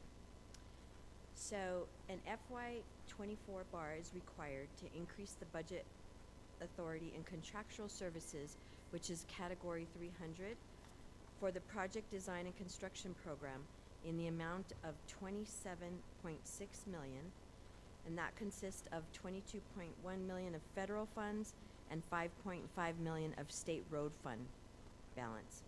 What was the federal part? The federal fund is 22.1, State fund is 5.5. So these funds will be used to implement the National Electric Vehicle Infrastructure Program established by the Federal Highway Administration. So the program will strategically deploy electric vehicle charging infrastructure and establish an interconnection network to facilitate data collection, access, and reliability. So the department is requesting for the department is responsible for a 20% match that state road fund balance supports. So I respectfully request your approval of this budget action request. Commissioners, you had a chance to review it. Is there any questions, comments? Deputy Secretary, Building Secretary, what is your recommendation? Okay, we have a recommendation for approval from our Deputy Secretary. Do I have a motion for approval of bar number 17, National Electric Vehicle Infrastructure Program? We have a motion by Secretary Fisher. I'll second. You're not Secretary, Commissioner Cesar Murray. We have a second by Commissioner Chenoweth. All in favor? Aye. Opposed? That carries unanimously. Thank you for your presentation. Thank you so much. We appreciate you being here. Have a safe trip back. Thank you. Now we're gonna go on to Francisco. We have C and D. And we've had a chance to review them so we can just get a brief. Welcome, it's always good to see you. Yes, that was great, Chairman Adams, Commissioners. I'll keep it brief. This is a request for 2 road transfers, Gato Mountain Road and Bent Road. They originally were the original alignment on US 70. Back in the 70s, 80s, US 70 was expanded to 4-lane divided highway. During that time, for whatever reason, the executed document for road transfer was not put in place between the department and the county, or we've also looked for documentation in our records and could not find. So Otero County has requested that we fully execute the document for their records to help them assist in applying for funding, any other documentation they need to prove ownership. And within your packet, of course, you'll have our inner correspondence showing there's no adverse impact from this. Also the right-of-way map where you can see the original alignment and the agreement itself. So we respectfully request. Why don't you do the next one also? We'll do it both at the same time. Okay. Same thing. We're requesting the road transfer of Bent Road for the same reasons as Gato. During the realignment of US 70, the documents between the department and Otero County were not executed, and Otero County is respectfully requesting the department finalize that document and enter into a road transfer. You all had a chance to review these road transfer documents. Is there any questions, concerns, and you feel this is in the best interest, Francisco? Yes, it is the best interest of the department. Do I have a motion for approval of that request to enter into a road transfer agreement with Otero County, Castle Mountain Road, and also a request to enter into a road transfer agreement with Otero County, Bent Road? Mr. Chairman, so moved. We have a motion by Commissioner Tonjes, a second by Commissioner Taylor. All in favor? Aye. Aye. Opposed? That carries unanimously. Thank you.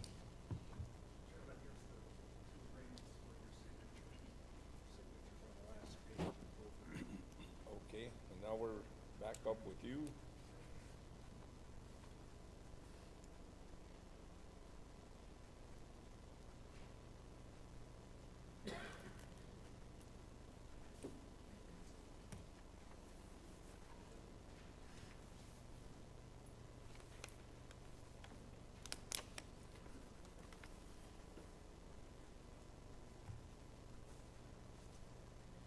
Yes, Mr. Chairman, Commissioners, we determined that there were 2 meetings in which we didn't have a proper quorum because of bonding problems. Commissioners' votes don't count unless they have a bond at the time they make the vote. So what we're asking here in action item E and F, which can be taken care of together, is for the commission to ratify all motions that were passed at either one of these two meetings. Most of the motions here are listed here, but there were a few that are not. Primarily motions to adjourn, motions, so these meetings are still going on. Motions to adjourn, motions to approve agenda, motions to approve minutes. So I would suggest that the motion be to approve, ratify all decisions, all motions that were passed at these two meetings, July 20th and August 24th. I'd just like to make a quick comment. I know, I think this happened about the time that you transitioned in, and I would just encourage that this not happen again, because that bonding lapse is very, very serious, not only from a meeting standpoint, from an individual standpoint, as far as any actions against the commission.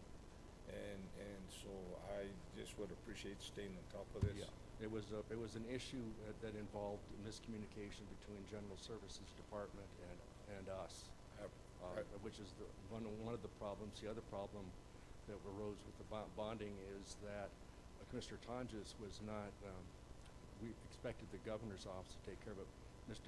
Commissioner Tonjes didn't get a bond before these meetings. That's the real problem with it. So yes, we're taking care of it internally with the department. Yeah, I'd appreciate it, just for the future, to make sure, because, Yeah, so, anyway, that's the situation. so what I'm gonna do is, I'm gonna do both of them. I'm gonna do E and F, Yes. and I'm gonna go through all of them, so just so everybody understands, you've had a chance to review it. Yes. So do I have a motion to approve the request? This is to ratify past action due to commissioner bonding lapse, and it is request to modify TPF project scopes of work, approval of FY 24 budget adjustment request bar number 4, enhanced mobility, approval of FY 24 bar number 5, purchase transit vehicles, approval of FY 24 bar number 6, park and ride, approval of F 24 bar number 7, small urban, approval of FY 24 bar number 8, Americans with Disabilities Compliance, approval of, well, let me hold off on that. Do I have a motion for that? I have a motion from Commissioner Tonjes, a second by Commissioner Taylor. All in favor? Aye. And I'm gonna actually do a roll call vote on that. Mr. Commissioner, Mr. Chairman, I would suggest that the motion be to approve all motions passed at that meeting. Well, Reason- I thought that was included in to ratify no, that- past actions. Yes. That's what, I read that, but I'll do it again. But there are other actions, is what I was mentioning to Mr. Chairman. There were. So how would you, How I would phrase the motion, and I would suggest it be for both of these, that the commission is going to be ratifying all motions that were passed at the meetings held on July 20th, 2023, and August 24, 2023, which would include all these motions, plus other sundry motions that are not listed there, primarily motions to approve agenda, motions to approve minutes, motions to well, let me do adjourn, this. and also there was a approval of a rulemaking repeal of Rule NMAC 18.11.3 of the Service Assistance Program, which was passed as part of the July 20th meeting. This got more complicated than what I thought, so what I'm gonna do is I am going to say that we are going to ratify. I'll let you read what you just said into the record. Sure. And that's what we'll make the motion on. The motion is going to be that this commission is ratifying all motions passed at the July 20th, 2023 meeting and at the August 24, 2023 meeting. So do you want me to go ahead and go in, I'm gonna do E and then I'll jump into F. Okay. So that, on the ones that I just read, all the way to approval of FY 24 bar number 8, Americans with Disability, I have a motion from Commissioner Tonjes. I had a second from Commissioner Taylor. All in favor? And we'll go ahead and do a roll call vote. Yes. Yes. Yes. Yes. Now we'll go on to letter F, and it'll be, and I'll let you read into the record what you want us to do on that one. Sure. too. On that one, just like the previous one, it's requesting that the commission ratify all motions that were passed at the August 24th, 2023 special meeting. Yeah, and that, see, I thought I had read that when because I read it exactly the way it was there, so it would be to ratify the August 24th meeting for a special meeting to ratify past actions due to commissioner bonding lapse. To Right. include those. Yeah. And we don't have to write. And do I have to name each one of them? No. Okay.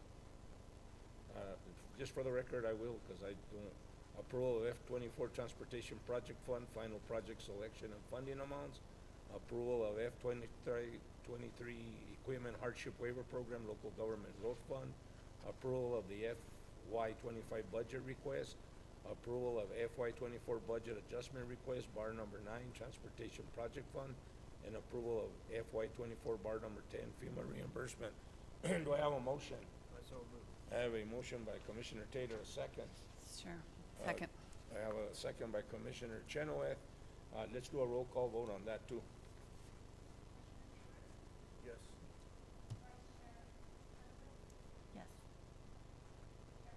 Yes. Yes. That carries unanimously, thank you. Okay. And with that, we come up to, before we adjourn, I just wanted to give a kudos in talking with, my district engineer, Adam Romero, and correct me if I'm wrong, but I thought it was a heck of an accomplishment. I think our vacancy rate has dropped to about 9%, and we've come down from, I think, where were we at before? Close to 20. So we were cut that in half, and I know circumstances are different in different districts as far as, you know, the places, but I just wanted to thank you and your staff for cutting it down to 9%. I think that's outstanding. And with that, do I have a motion to adjourn this meeting at approximately 11:52? So moved. So moved by Commissioner Chenoweth. Second? Second by Commissioner Tonjes. All in favor? Aye. Opposed? May everybody have a very safe trip back. Thank you. And Happy New Year to all.